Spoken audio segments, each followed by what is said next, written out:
living life like the sun. So I have to rise through the ups and the downs, the lows and the highs, living life like the sun.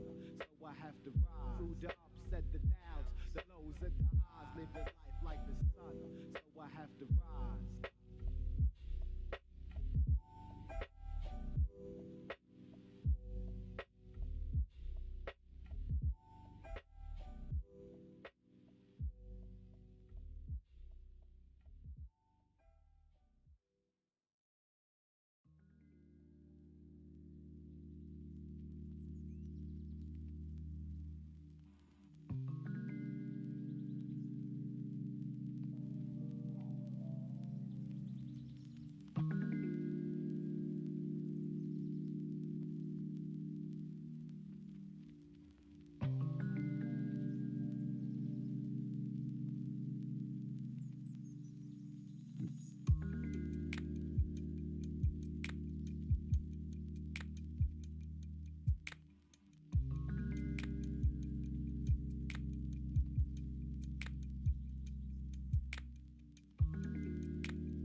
So that's where we've hid the bodies, but I just really, really hope it doesn't come back on you, dude, because if it does, then I'm out. You know, I've had a pretty good run, but I guess we'll see what happens. Yeah. You never really know what's good. You can live life one day at a time. That's what I choose to do. It's not always the smartest choice, but that's the approach I take at the very least. Yeah. Yeah. There we go. Brian's super high res. Am I? Same camera, same webcam I usually use. I don't know. Sometimes it likes me, sometimes it doesn't. Talisman Solution subscribed for 14 months, currently on a 14-month streak, and also did a cheer for his 1,111 bits. I didn't think you could cheer for bits in a thing like that. I don't know. Anyway, okay. Oh, cool. Weird. Yeah. And Frothy KK as well, subscribed for 7 months. Thank you very much, dude. Wit Sellers, we missed that. This is We Out Here Gang, subscribed for 5 months. Thank you so much, guys. And earlier on, before we actually went live, Pilot XJ did gift a tier 1 sub to One Creative Mind, which was his 54th gift sub. So thank you so much for that. I don't think the cheer from Talisman actually went through.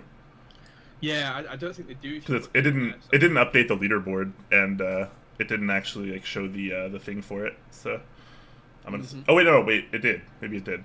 Oh, that's because he just did it again. That's why. Oh, yeah. It didn't work the first time, but it did work that time. So thank you so much. Appreciate that. And Kosi Fenituti also subbing for 7 months. Thank you so much. My favorite Keeb chore companion. Aw. Nice. Thanks, man. Nice. That is very kind. One Creative Mind looks really nice in person too. He's helped me massively with something we'll talk about later on today in announcements. But yeah, he's a really, really nice guy. It's One Creative Mind. He's very, very helpful. He's very nice. Yeah. Very, very nice guy. Yeah. Super wholesome. 10 Strong saying J Mike volume a little louder. All right. It's on full at my end. I can't. I have some space to play a little bit, so I'll turn you up on my end. I'll get closer to the mic as well. That might help. All right. If I lean in for every word I say like this. I just turned you up to 150% on Discord. Hopefully that's good enough. If it's not, I'll turn you up to 100 or 200.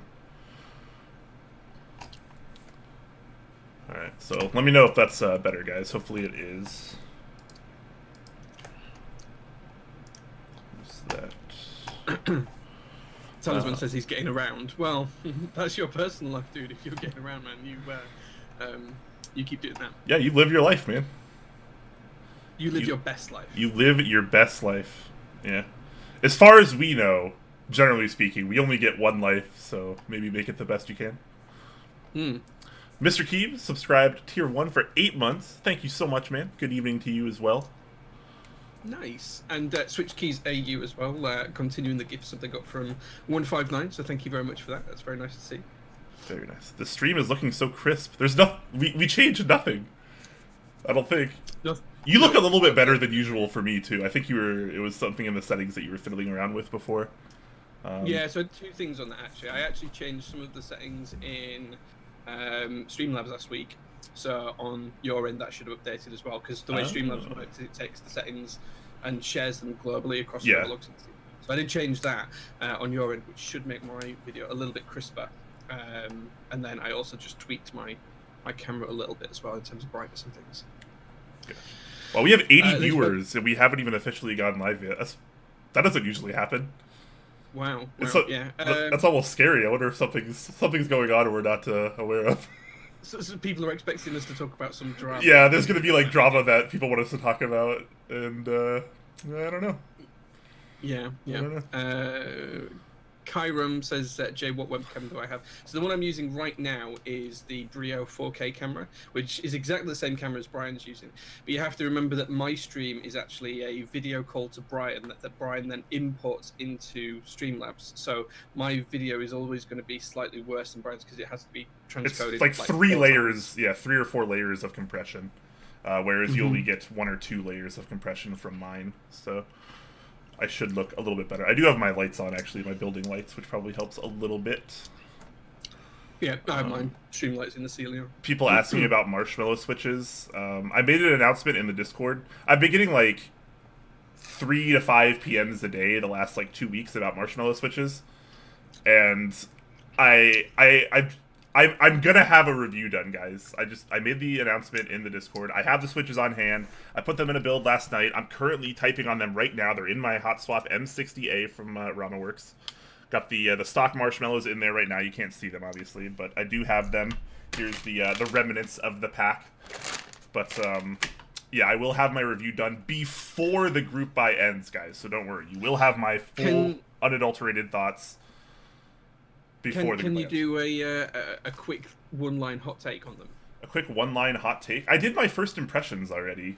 But that was obviously before I got them in and put them in a board. We'll talk about it during the mail call, because it's like literally the only thing on my mail call, practically. Sure. So All right, okay. We'll save that for when we're actually officially live. This is still kind of the pre-show arena, but we'll go live in just a couple moments here, guys. Yeah. Do you know what the worst thing about that with the marshmallow switches is? I got about 35 pings in the first 20 minutes of the interest check going live on Reddit. Have you got the marshmallow switches, and can you tell me about them? It's like, no, Brian's got them. Stop pinging me. I actually had to message the group buy runner and say, can you specifically say it's Brian and not just Top Clack, because I'm getting so many PMs about him. People just like you more, Jay. I remember when I remember when I was cool. Do you remember that? Does anybody remember that? I'm not cool anymore. Sorry. Freaking brutal out here, guys. Yeah, absolutely. Someone did ask what flavor yogurt I was eating earlier on. It's a banana yogurt. Banana? Oh, that's a good flavor. Yeah. Nice. Yeah, it's like 2 a.m. here, and I just needed something to perk me up. Some sustenance. Gotcha. Yeah. So you can't go into the actual show. It's acceptable for me to eat this during the pre-show, but not during the actual show. So you can't go into the actual show. Yeah, that's totally fair. That's totally fair. Yeah. Yogurt's good for you. A lot of probiotics. Absolutely, yeah. Very nice. Yeah. Very nice. I did sub at tier 1 for 6 months. Thank you so much. Nice. Thank you, dude. Trying to catch up in chat. Everyone's here for the marshmallow switches? I guess so. And they ain't even on the news. Yeah. No, wait, yeah, they are. Yeah, they are. I added to the news doc. The group buy is live, so I put it up. Oh, right, okay. Jay doesn't know how to use the news doc, so it's fine. I don't read it before the show. I genuinely don't. Well, yeah, because you wake up at 3 a.m. or whatever. And... Because Brian doesn't make it until like midnight my time, and I'm still in bed at that point. I don't get up until like 1 a.m. for the show, and it's now 2 a.m. So yeah. It's always funny. I get kind of mad at you, actually, low key. Like, I don't tell anyone this, but I get kind of mad at you during shows when because I do the majority of the news doc these days, because admittedly Jay has to wake up very early for the show. It's understandable. He has to get up at a really stupid, uncomfortable time. I should do the extra work and do the news doc myself. That's fair to me. So I do that. But what I do is I add notes on pretty much every topic. So we have our news doc will have, you know, the name, the link, and all the info that we can gather on it and put in one place. Jay never looks at my notes. Never looks at it. He always reads them straight for the group by thread. I always have them so much more concise and compact in the notes section on the news doc, but you don't even do me the common decency and courtesy to use my notes, Jay. Do you know what the worst thing is? It's actually my redesign when I joined Top Clack form that I created as well. So I really should do that. Yeah, I have no. Yeah, I have no defense for that other than it's 2 a.m. It's fine. Yeah, I mean it's fine. I'm just like, why am I making these notes if you're not even going to use them? Yeah. Because like I spend hours on the news doc. This one maybe a little bit less because it's kind of a short doc today. But generally, I'll spend. If it was hours, I'd be surprised. I spend several hours on most of the news docs, like bringing in notes and stuff like that, and like reaching out to people. I'm like, hey, is this accurate? Is this accurate? Jay doesn't even look. He just goes off the Geek thread. Okay, I tell you what, Brian. People just for today, people I will should try feel bad and do both. I'll try and do both. People should feel bad for me. I mean, it works out generally anyways, because like the information is often the same, but usually I keep it a little bit more compact and like labeled correctly, because a lot of people that write group buy threads, they don't actually articulate like specifications of products very well, like in lists. Some people list them, that's great, and some people just have them scattered throughout like 6 paragraphs of information. I do read through every thread for every news topic that we'd cover on Top Clack. Every single thread. People always get mad at me like, hey, why don't you just read the thread? Like, okay, I might have forgot something, but I do genuinely read through every single thread that we cover. Not all the comments, but like the original posts and stuff. What if I spot errors in what you've written in the news doc though? Can I ignore those, or do you actually want me to read the wrong things out as well? I see what you're highlighting right now. That's not an error. That's correct. He even says that in the thread, which is no longer happening right there. See that? Yeah, there's a part that you've missed to that though. Is it in the thread? So... Yeah, it's mentioned in the thread. All right. You'll have to correct me when we come to that first initial topic. Because this is what I heard in the thread at the very least. I know this because I actually have the board. Yeah, I would expect you to have way more information than I would on this because you're literally holding the keyboard, and I've never seen one. Yeah, I literally have it in my hands. This was the one that I was talking about a couple of weeks ago that I couldn't tell anyone about. It's been sat in my office for about 2.5 weeks, 3 weeks. I was waiting for all the other parts to come in from nowhere. So there's the secret box that I've had just off camera. Oh boy. We did miss Pango Win's tier 1 sub, so 6 months, and we also missed Geo's tier 1 sub. I'm trying to. The chat's kind of exploded today. There's a lot of people talking, so I'm kind of catching up from it. Talisman earlier said Nathan Kim already reviewed them, assuming he meant the marshmallow switches. Okay. Nathan does this full time now, and Jay and I don't. So. I don't always have time. I literally got these in like a couple days ago, and I put them in a board yesterday. So I've been typing on them since last night. I haven't really had much time otherwise, but that's the way it is. He's a full-time streamer now, so he has a little bit more time to do these kind of things, and hopefully we'll get there too. But right now, that's not surprising at all that he beat me to a review. Especially because I don't know if he does this. I'm assuming he doesn't, because I imagine he got his in around the same time I did. I like to use them for a while. I don't want to use a Switch for an hour or a day and then review them. I want to use them for like at least a week. I'm not going to be able to here, because if I do the group buy will probably be closed before I actually get a good review out. But I like to use them for like as long as possible, and I'm going to try them both unlubed and lubed. So hopefully my review will be worth it as well.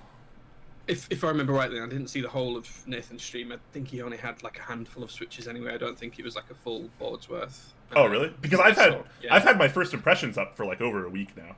So I think I was the first one to post impressions at the very least. I just don't want to call it a review because there's only so much you can do with 2 switches. Like, I don't feel comfortable saying, hey, you should use these in your board when I only have 2 of them. Anyways. Sorry for all the ranting, guys.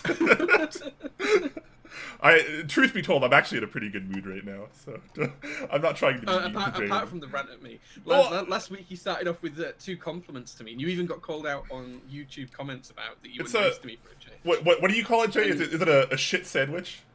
Or whatever, when you compliment someone. When you say something nice, and then you say something terrible, and then you say something nice again. Well, there you go. I was nice last stream, I'm bashing you this stream, I'll be nice next stream. Yeah. Just kidding. You know I love you. Use my notes, damn it. Oh my gosh. Alright. Acidic Pure subs at tier 1 for 2 months. Thank you so much. And Talisman gifts a tier 1 sub to Tefram. That's his 208th gifted sub. 208th. Woo! That is crazy to me. That's pretty huge. That's pretty wild. That's pretty wild. Oh boy. I guess we should actually start the show instead of continuously rambling. Yeah, we should start the show because it's like 10 past 2. All right. Yeah. Sorry about that, guys. We're gonna get right into this. Here's the intro.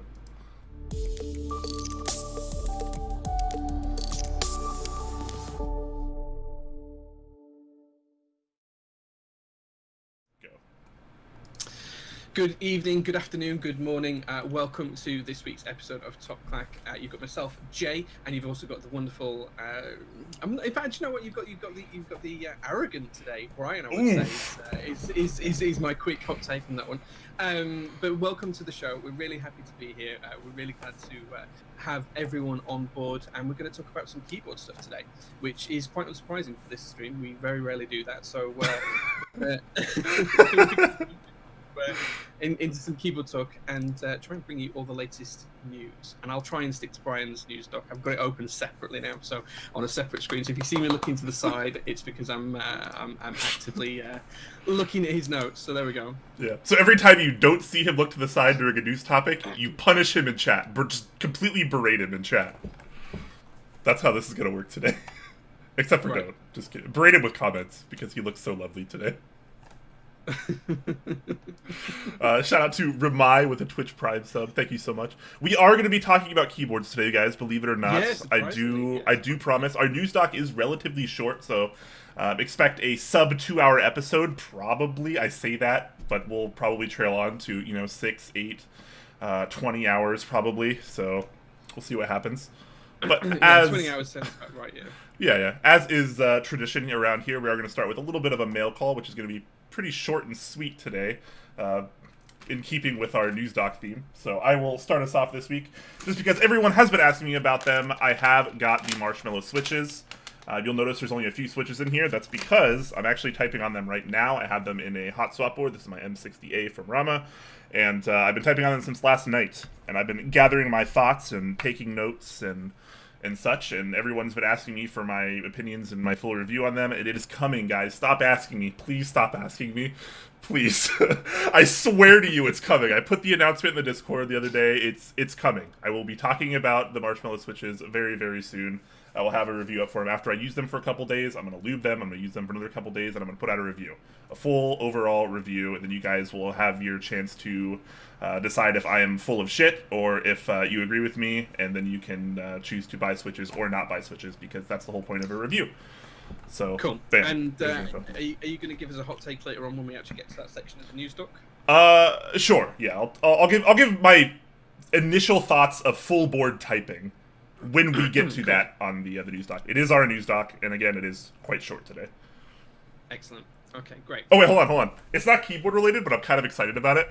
I recently got a Switch, and I know I'm nice. I'm like a few years late to the party, but that's what happens when you're constantly broke. But I recently picked up Super Mario Odyssey, and I'm really excited to play it.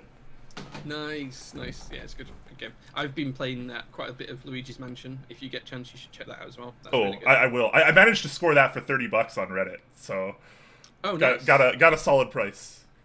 Shout out to r/game sale, I think it was. All right, go ahead, Jay. Yeah, okay, so I got a few things in. Well, 2 things. I've only put 1 on the news doc, but I did get 2 things in. I never quite ran to updating that. I actually got a load of samples of Texi switches. So these are in multiple different colours. There's about 30 different types. I mean, I've got literally like a handful of different coloured switches to all try out. They're all different. I can get them on camera. So yeah, so only 1 or 2 of each one, but some of them are really interesting. These peachy coloured ones are quite interesting. They're going to show quite orange on the stream, I think, but they're quite interesting. So yeah, I'm going to have a look at those. Sadly, there's not a full board's worth of all of them. There's just 1 or 2 of each, but going to take a look at those. The second thing I got was actually a gift, and some of you might have seen this on the Discord the other day, because I did post some actual unboxing pictures of this. I got a gift from Laser Boost.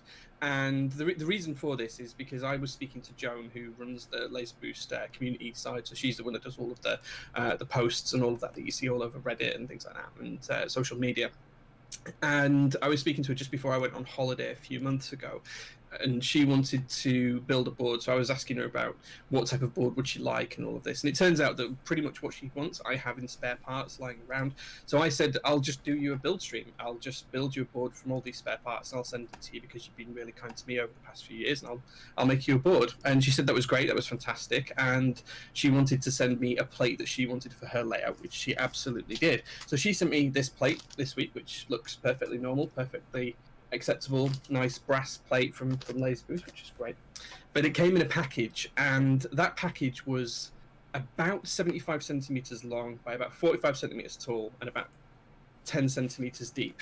And right on the outside of that package, she'd written, "I'm not sure we cut this to the right scale," or words to that effect. And I'm thinking, do I have some 60% plate that I'm not even going to be able to pick up? Is that what I have here? Is this some huge giant plate that's been cut to completely the wrong scale?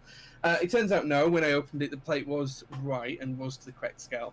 But in there as well was this lovely handwritten message that she sent me as well, which says, to my friend Jay, thanks very much for your support and knowledge. I hope you find a nice place for this item. Love from Joan. And what she actually made me, and for those of you who don't know, my other hobby is cars. So I've got quite a healthy collection of cars as well as everything else. She actually made this for my home garage. Oh my god. How cool is that? That is incredible. Yeah, so she made this. Is my surname. I'm doxing myself a little bit, but that's fine. My Datsun, my fair lady Z in profile, and yeah, the garage in my hometown. So yeah, that's really, really nice of her. So I'm going to be putting that up this weekend. That's going to take pride of place just inside the garage as I go in. So yeah, I was really, really impressed with that. So thank you, Joan, if you're watching or if you catch up on the VOD. Really appreciate that. We will get around to doing your build stream soon. It's going to be a 60% with your brass plate. I'm going to check the best PCB I can find in there. And you've got a couple of cache options as well, so I'll send all that to you in the next couple of weeks. So there we go. Nice. That is really, really awesome of them, honestly. Yeah, it's super cool, right? Look at that. Yeah, that is amazing. That is gorgeous. Yeah, it's really cool. It's solid metal as well, obviously, as you'd expect with it being laser boost. So it's even got all the mounting hardware and everything else. I need to get it up on the wall and stuff like that. And that's all I got this week. In other news, I was expecting the UHM FPR stems, or whatever they are, the new ones from ZISP, the new stems from ZISP. They are at my local post office. They were supposed to come today. They didn't, so I don't have them. But hopefully I'll have them for next week, because I'm looking forward to reviewing those stems as well. So yeah, mine, according to tracking, mine arrived tomorrow, I believe. So anyone that feels like they want to ask me how they are, I don't have them yet, but hopefully tomorrow. Yeah, and what else? Oh, my PC canoe was supposed to be delivered today as well, but that didn't happen either. So, yeah, hopefully that'll be here next week as well. All right. Let's talk about a couple announcements. Jay, do you have something you want to mention here? I do. So, for those of you who don't know, I designed my own board a short while ago called the J01. And we're going to be doing a charity raffle for a J01 board in the next couple of days. So it's going to start on Sunday, so during my stream on Sunday, which is Sunday afternoon for most of you guys in the US, and it's Sunday evening here in the EU. During that stream, we're actually going to launch the raffle for this live on Novel Keys. So it's going to be an opportunity to buy a ticket for $5, and that $5 ticket is going to give you one entry into the raffle. And we are going to leave it open for a month. It's going to shut the day before Christmas Eve, so the 23rd of December, whatever that is. And then on the 26th of December, during our Christmas show, where we're going to do all of our Secret Santa unboxings and all of that kind of stuff, that's where I'm going to draw the winner. So on the 26th of December, I'm going to draw the winner. You can buy multiple tickets. You can raise as much money as you like. 100% of all of the donations are going to go to the Sue Ryder charity. And Sue Ryder charity in the UK, they run a series of hospices around the country. And these hospices basically provide end-of-life care for people who've got cancer and other serious illnesses. And they are so good at their jobs. They are just fantastic at what they do. They don't just take care of the patients, they take care of the patients' families. They give people dignity in their final hours. It's just such, for what the buildings and the places are, they're just such lovely environments, and the people that work there are amazing, and I just really want to support them. So 100% of the proceeds are going to go to, and donations are going to go to Sue Ryder, and I'm going to match single thing dollar for dollar. And whoever we draw from the RNG is going to get a JO1. They're going to get the original prototype JO1 as well. So it's going to be the first ever one. So it's a prototype. It's got a couple of little problems with it, like marks and. It has character, Jay. It has character. It has character. Yeah, I'm not going to sell it short. It's absolutely perfect. It's in working condition. It's the first ever one, so I'm giving up my first ever version of this. And I really want to see that go to a good home and someone who's ready to support the charity and stuff like that. In the new year, there's then going to be a second one, which is the final A stock board from the small group bio brand, and that's going to be raffled off to the highest bidder. So we're going to open up a blind bid in January for about 2 weeks, and whoever is the highest bidder for that one will get the A stock board that's left over as well, the final board. So those are the two boards. For $5, you can get the original prototype, the very, very first JO1 that was produced, if you're the winner. So that's going to open up on Sunday during the stream. I'm hoping that we can raise a ton of money. I'm going to match every dollar that you guys donate, whatever you guys donate in terms of dollars and cents. I'm going to match to the best of my ability. I do have an upper ceiling limit on what that's going to be, but it's not a small amount. So I'm absolutely happy to try and do that. I'm also trying to convince my day job to match as well. They have this program called Match Giving, and it's a bank in the UK. I'm trying to convince them that whatever we raise, including mine as well, that they will match as well for this charity. So yeah, absolutely, that's going to go live. So watch out on social media. I've dropped some hints and bits and pieces around all of the Clack discords and the UK discords, and I think Gasp as well. She's asked if she can post some of the images on Instagram and things like that. So it is coming. Finally got it listed. So it's I'm really looking forward to that. Absolutely. Shout out to all those people at those hospices that it takes a special kind of person to do that job. It really does. Man. I went through something similar with my mom, so I totally get it.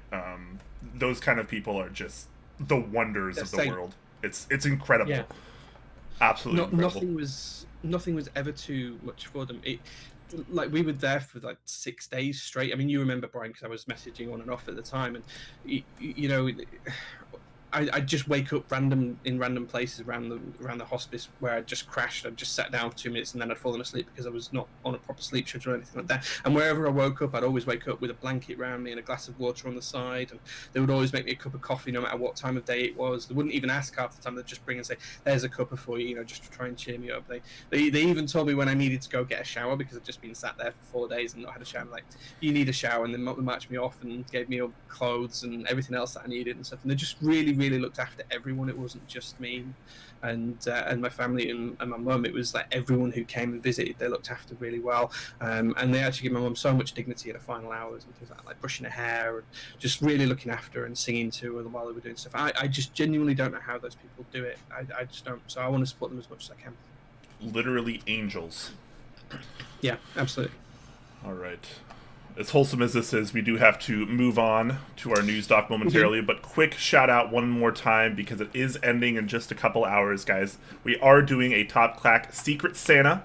So if you guys want to enter, there are 2 versions. There's one for the US, and then there's another version that is for the rest of the world. So if you're in the US, you will join the US one, and if you're anywhere else, you will join the rest of world one. Jay's going to post both links in chat right there. The first one is for US, the second one is for the rest of the world. That does end in just a few hours, guys. So if you do want to get on that before it ends, feel free to join now. We've had several people sign up already, so it's looking pretty good so far. But if you want to get in, now is your chance. Yeah, absolutely. So we're going to be, don't forget, guys, on the stream on the 26th of December as well. That's where we're going to open up all of our gifts. So if you join us and you're in chat at the same time, you can open up your gifts and you can maybe come in voice and chat and tell us what you got and stuff like that. We'll try and open it up so we can be really interactive for that particular episode as well. Yep, absolutely. And now we must do the news. Let's talk about some keyboards. Excellent. Okay, so what's up first, Brian? First up, we have a very interesting keyboard interest check for the Doppelgänger, and I believe you are quite familiar with this one because you were just holding one moments ago. So this interest check is actually by one of Top Clack's own hardworking moderators, Noah F., and this is a 65%-ish, he actually says ish, so I made sure to say that, 65%-ish split plus macro pad. So this is a very interesting keyboard. And before we talk about it, I'm just going to run off a couple specs here. So it's going to use a 6-degree typing angle, QMK PCB using all USB-C for all the interconnections between them as well. You're going to have options for both ISO and ONSI. You're going to have color options of black, silver, with a possibility of purple, red, and or navy. There's going to be quite a few plate options: brass, aluminum, polycarbonate, palm, and carbon fiber. That's quite a few. And he's aiming for a first-come, first-served sale with a maximum of 40 units. That's what's planned right now. He's also looking into tenting and palm rest options. So that's going to be pretty interesting to look out for. So now that you actually have one of these and you've built one of these, how do you feel about this, Jay? Yeah, well, before we talk about the actual board itself, there's a couple of things that I want to try and articulate. There's going to be some changes from the prototype to the retail unit as far as Noah's concerned at the moment. One of the cool features of this, which I'm sad that isn't going to make it, is if you look at the profile of the caps here, it actually gets deeper as you go up the board. So these are all row 1 caps, so it's not a great example, but it actually covers more of the cap up at this height of the board than it does down at the front edge of the board. This picture right here actually is really good at showing it, by the way. Yeah, that's exactly why I took that picture, to try and show that off. So effectively what you've got is you've got the base of the board and you've got the plate, and then you've actually got the top edge of the board actually sits on a different plane, so it actually gets deeper and it's offset from the plane. So I think if you think it just gets deeper and more high profile as it goes up the caps. Sadly, the manufacturer that Noah used for this prototype really struggled to get that machining down to an art. But I do know he has been speaking to Salvan, who thinks that it's actually doable with the right jigs and the right setups as well. So it may or may not make a comeback, but if it doesn't, I'll be sad, because that's one of the really, really nice features of the board. Okay, just because I'm really arrogant, Jay, and you made sure to point out that I was wrong about this earlier on, I'm trying to find in the thread where it says Salvan will potentially be salvaging that particular feature. Because as far as I'm concerned, the last part of the thread says failed experimentation. I tried to do a top angle that was different from the plate so that GMK style keycaps would sink, etc., etc. Yes. Too high of a failure rate, so the top will be boring. Yeah. So how was I wrong, Jay? Jay, please, I wasn't wrong. My info is proper. Well, your actual info said the case angles are 90 degrees from the plane on which it sits. Which he mentions halfway through the IC. But that's not the only thing that was changing. So yeah. So as far as it stands at the minute, that depth of keycap and that high profile is also changing, unless it can be salvaged. There's actually a really good split part of the board where you can see that actually does get deeper as it goes up as well. One of the last couple of actual renders show it quite well. But yeah. Yeah. It is the last render. It is honestly a gorgeous board, to be totally honest.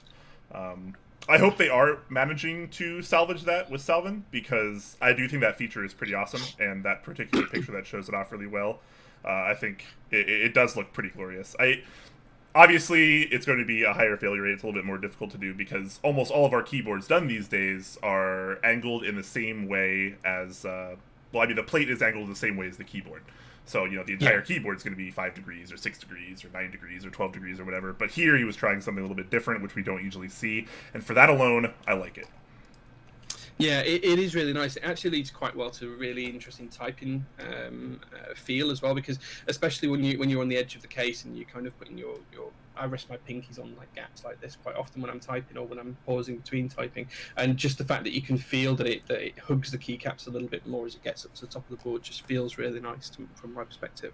In terms of the rest of the board, a couple of things that you mentioned that are really, really nice is the dual USB-C, so the actual linkage of one board to the other. So you've got the actual power cable is USB-C, and then the linkage from one board to the other is USB-C as well. That's really, really nice. It did mean that I had to struggle to find a USB-C to USB-C cable because I didn't have any to hand, but I finally found that my iPad cable would work. It does work really well, and it's not like certain other boards that used different connectors.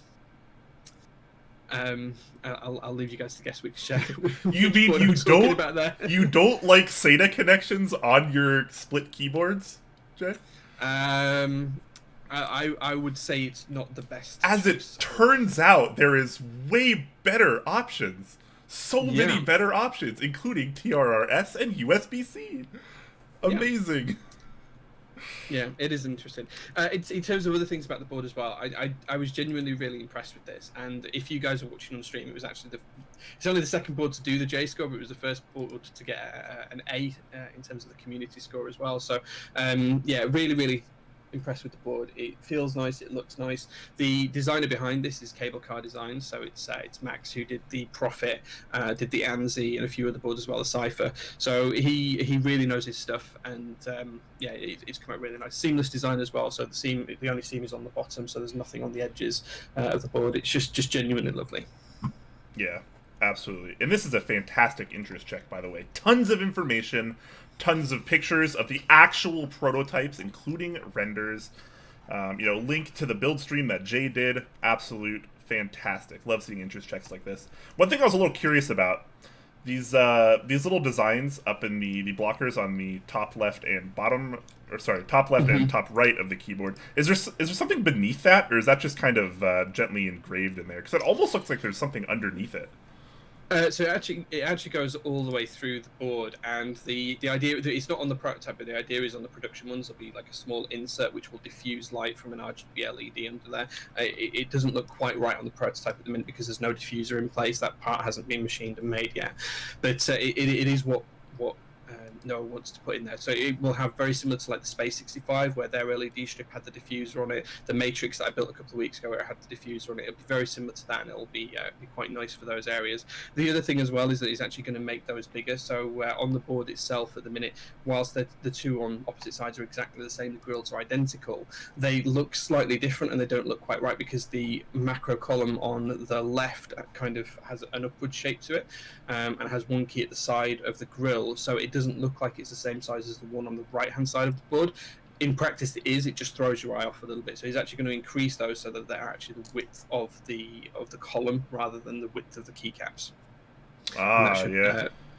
That should fix it from this picture in particular. I can really see that, because this one on the left side here looks monumentally larger than the one on the right.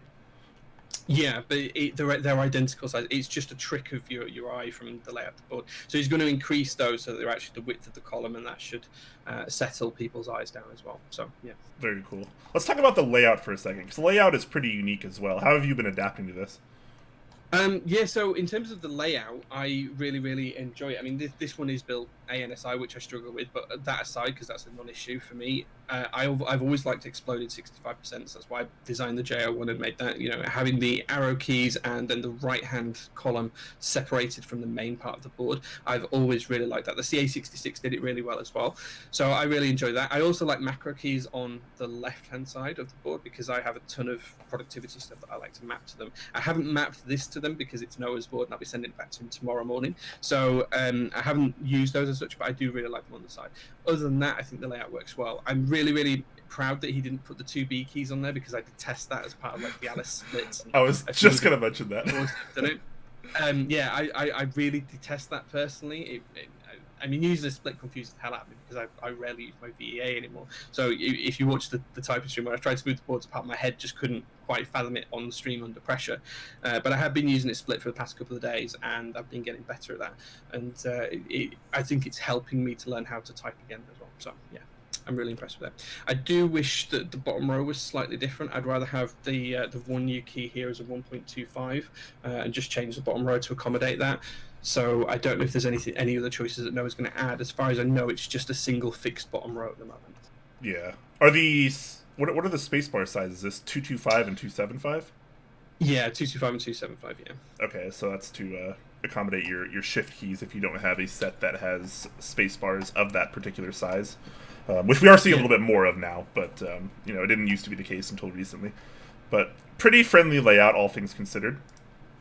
Yeah, good compatibility, split shifts or full shifts on the left-hand side, step caps, full caps, ISO, ANSI, and I think it does split backspace or full backspace as well. Yeah, it does. So as far as the group buy is concerned, he is hoping to have it run early December, but that's about all we have going on so far. It might get moved to January depending on how things go, but obviously if the prototypes went pretty well, then I think that's one step closer. It's a nice looking board. It is, yeah. And just one thing that isn't in Brian's notes, that is in the IC thread, note 1118B, mykeyboard.eu will be the official EU-friendly place to buy it as well. So there is going to be a small number of the 40 units that are going to be available in the EU, and that should help from a tax perspective and a VAT perspective. He does spell my keyboard completely wrong, but I'll let him. Yeah, just a little bit.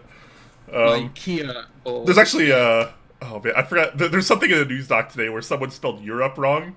I don't remember who it was, but I'm gonna try to find it and call him out on that, because that was pretty funny too. Cool. Yeah. Okay. Excellent. Yeah. There we go. Awesome. Cool. So look forward to this one, guys. If are you gonna try grab one of these, Brian? I think you should. I don't know. We'll see. Did we talk about the price? It's expected to be $375 shipped to the U.S., which is pretty reasonable. So, I don't know. If that price is true, I might try to get one of these. I have been really wanting a split keyboard. I do not own a split keyboard. Well, okay. I don't own a super nice high-end split keyboard. So, I've been interested in trying one out. Speaking of split keyboards, though, our next topic is a split keyboard. This is the group buy for the SP111. We did talk about this just 2 or 3 weeks ago, I believe, so we're not going to go into detail on the specs too much because that was pretty recent. But the group buy is going to be opening tomorrow, November 22nd, on the Key Company. So very soon. And just to give you guys an idea of what this is I don't know what to call this. I guess you could call it a split full size, but it is augmented a little bit, obviously. It's a southpaw split full size. Yeah, but this the right portion of the right side isn't necessarily standard. So it's kind of like an exploded 65%. No, it's an exploded 75% plus a numpad. That's what we're gonna call it, just to confuse things.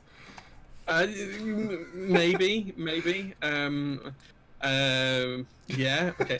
It's a joke, guys. Calm down. I'm gonna call it a non-standard split southpaw. That's what I'm going to call it. Yes. Non-standard split southpaw. Yes, but full size. It does give you a ton of functionality by having so many keys, and it does so in a very nice split enclosure.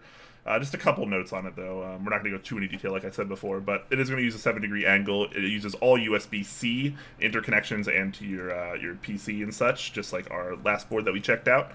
The PCB is going to be QMK. Unbuilt, it weighs a little over 6 pounds, which is pretty nice, which is almost 3 kilograms. There's no dedicated weights in here at all, so that's just unbuilt case and plate.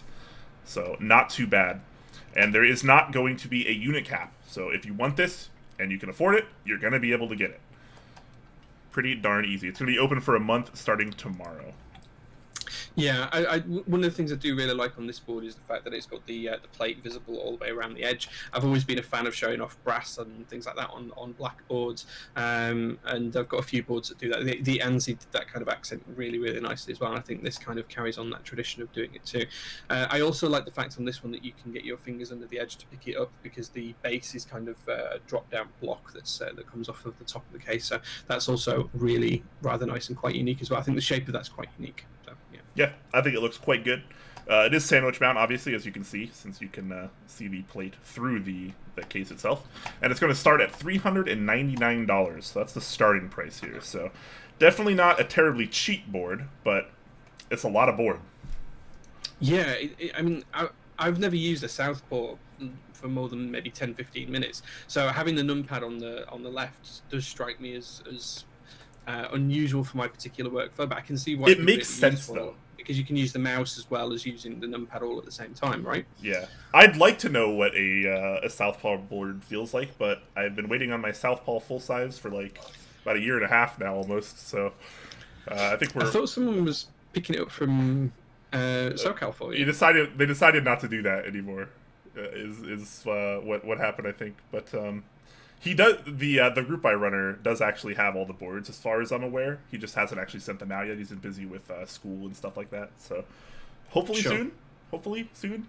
I think it was July of 2018 when I placed the order. So hopefully that comes soon. But anyways, back to this board here. Looking pretty nice. It is going to be available tomorrow on the Key Company, starting at $399. So not too bad. Yeah, I think this is going to do well. I mean, anything that the Key Company runs these days seems to run really, really well anyway and be successful. I think the Blind Assassin has been a proven designer in the community, so it's good to see a board from him running now. So yeah, I think this will do really, really well. Big fan of the Type C interconnectors as well. I did say that was one of the strongest points of the previous board we looked at. There are other historic boards that don't support good quality connectors between two halves, so I'm glad to see that that's changing with more modern installments in that kind of split franchise. Yep, absolutely.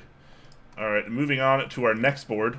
This is another group buy that isn't actually open yet, but it is opening very soon. This is the group buy for the Chimaera 65 by Upas of Cannon Keys, and we did check this one out a couple months ago. And I'm going to try to find a good picture here. We'll just use this first one, I suppose. But this is another exploded 65%. I like that term, by the way. That's like the best way to describe this particular layout. Yeah. Exploded 65%. And the fact that it's exploded is even better when it comes from Cannon Keys. Yeah, the Cannon Keys. It fits the little logo there even. So this is a very interesting board that Jay and I had the pleasure of trying out at the recent Seattle meetup back in the end of July. He had the prototypes there with him, and it was definitely one of the nicest boards at the meetup, in my opinion. And we were lucky enough to be able to type on it and try it out. And how did you feel about this one? I did really, really like it. I think a couple of things that stood out for me on this particular board were the accent back piece, which you can see in that picture you've shown there. So the actual rear plate of the board is a different colour. I'm going to find a better picture. Yeah, and you can really tweak that to go with the keycap profile that you want to, keycap colorway that you want to use and things like that. There's lots of really good options and renders that I've seen on this where it uses silver ones and red ones and gold ones, all to match different sets. I think it looks particularly nice with the GMK Red Samurai, but I might be slightly biased on that one, as it's one of my favorite sets. But one of the really interesting things, and one of the things that's slightly changed since the version that we saw, is the rear crest design. So on the original prototype that we saw, Brian, I don't know if you remember, but on the base of the keyboard, there was a brass weight with then a red weight mounted within that. So but they were both rectangular, and then the emblem was actually engraved across both the brass and the red inlaid weight as well. What's changed here is the emblem is just the red inlaid weight now. So instead of it being a rectangle and the engraving going over both parts of the weight system, it's now actually a specific weight insert. So that has changed from the prototype that Brian and I saw. I did think at the time that it was a really, really nice looking logo and a nice crest, and it was nicely engraved and things. But I do think that this solution looks a lot smarter. I don't know how you feel about that. Yeah, I feel pretty much the same. When we first checked it out, I thought the design was really, really good, and it was really nice, and I liked the idea. But I feel like the execution didn't really work for me that well, just because around the actual corners of the cuts, I know it's kind of hard to explain on stream, guys, but like around the corner of the cuts, because they were kind of rounded, it felt like there was a lot of empty space between the actual inlay and the weight itself, or the crest and the weight, if you want to go by the proper terminology here. But yeah, I feel like this is a little bit more successful. It feels like there's a little bit less wasted space, and I think it gets the point across a little bit more here. So definitely an upgrade in my eyes. Yeah, I think I agree. I think if he just said he was going to do it this way when I had the other board in front of me, I would have probably said, I'm not sure that's right. But seeing it this way, definitely, I definitely prefer it this way, I think. So just a couple of different things about the board then. I'm just going to look at Brian's news document. Every unit comes with the following pieces: a top, a bottom, a weight, a crest, a back accent, a badge, a brass plate, a PCB, pour-on gaskets, daughterboard, mounting hardware, and bump-ons. Additionally, you will also get a hard foam case and a microfiber cloth as well. So there you go. So you're getting a lot of bang for your buck in terms of the stuff in the box, as it were. So there's a lot of different things there. The standard edition is going to be capped at 120 units. The E-White edition is going to be capped at 30 units. The special edition, which is there's 5 black and 5 gold, which are called the angelic and demonic versions, they're going to be limited to 10 units, 5 of each. It opens November the 23rd. The special edition opens at 9 a.m. and the standard opens at 10 a.m. as well. Did I miss anything from your notes, Brian? No, you did pretty well. So let's talk about the different versions here. So you're going to have a lot of different color combinations here that are effectively chosen for you, which is totally fine. Like you mentioned, there's the demonic, there's the angelic, there's an E-White version, and then there's a slew of standard versions. The pricing is going to be reflective of that, though. The standard unit here, the standard edition, the base model, starts at $475 with a 120 unit cap. That's not cheap, but like you mentioned when you read off the what each kit comes with, there's a lot of things that it comes with. This is a really intricate board. Yeah, it's so much more than just, 2-piece housing and a plate and a PCB. There's so much more going on in this one, so I can kind of understand the pricing on this one. The E-White edition is going to cost you $20 more, $495, and that's going to have a cap of 30 units. And the special edition is going to have a 10-unit cap. That's 5 black and 5 gold, so 5 angelic and 5 demonic, and that's going to run you $725. So that's going to be a pretty pricey one, but hey. It has more PVD brass, and that shit's expensive. Yeah, and if you just jump onto the E-White picture as well, one of the things I want to call out why it's quite expensive, other than the sheer volume of parts that you get with this, is that you can also see that it's got the curve underneath the edge, which is reminiscent of the QXP and a lot of the old vintage boards as well, the Koala and everything else. That's quite costly to machine. As well as that, it's also got the kind of ledge that runs around, like we saw in the QXP, and a lot of old kin boards as well. A lot of the TX boards from from the early 2010s, so 5 or 6 years ago, they all had that as well. But I must say, it's looking surprisingly good with GMK monochrome right there. GMK monochrome? Wow. I'm winding. Oh, wow. Oh, okay. Jeez. Like, I'm colorblind, but I was about to say, damn. I'm just winding him up now with Cafe. It does look really rather good. I'm just winding him up. I saw him post it, and someone mentioned it in chat. I couldn't help but say that. But yeah, so that's just a couple of reasons why. Ironically, why we it's have actually caffeine the connoisseur in machine. chat as well. Yeah, exactly, Perfectly yeah. timed. Perfectly timed. I don't know who you are, sir or madam, but thank you for chatting at that exact time. Appreciate that. It was either go for monochrome or it was go for Olivia meme. It was one of the two. And I just picked I would have opted for the Olivia meme because I still find that pretty funny. Regardless, Maybe we'll play it in the show. Maybe we'll say the Olivia. fantastic looking board, guys. And the reason you might ask yourself, why are we covering this now when the group buy doesn't open for 2 more days? Well, that's because there is a unit cap, and we want to make sure you guys know about the group buy and the specs and everything that's going on before the group buy opens, so that way you can decide if you want to jump on this or not. And if you do decide to jump on it, hopefully you'll have enough time, because this is a hype board, guys. I feel like all of these are going to get sold out. I have no doubt that every last one of these is going to sell. I think we've seen quite a few times recently, guys, where we've actually covered a group buy in the week it's gone live, but by the time we've covered it, it's sold out 100 units. Yeah, and one thing I'm going to try to make efforts to update here is that we want to try to cover group buys before they go live if we're almost positive they're going to sell out like instantly, because so many boards have a unit cap now, and a lot of times it's 20, 40, 50, 100 or less, whatever. And in our community, the way it's growing, that sells out like this. Like it's almost instantaneous at times, especially with things like Keycap and TGR. So we're gonna try to get you the information ASAP, but sometimes things are surprises too. So thankfully, Upas was kind enough to put up this before the group buy actually went live, even though he tagged it as a group buy thread. So I'm okay with that because it allows us to cover it before the group buy goes live, and then not have to have everyone rush to try to buy one. Yeah. And the final thing to say on these as well is that they're estimated to deliver in about May of next year, so it's quite a long lead time. But given the sheer number of parts, the queue that's a reasonable time. Yeah, because six one of my biggest pet peeves in this community is the fact that people so often tout like 2 or 3 month group buys, and then it gets delayed, like almost every group buy does, and then it winds up shipping in 6 or 8 months anyways, or 10 months or whatever. Just start at overestimate, under deliver. Under promise. Under promise, over deliver. That's what I meant to say.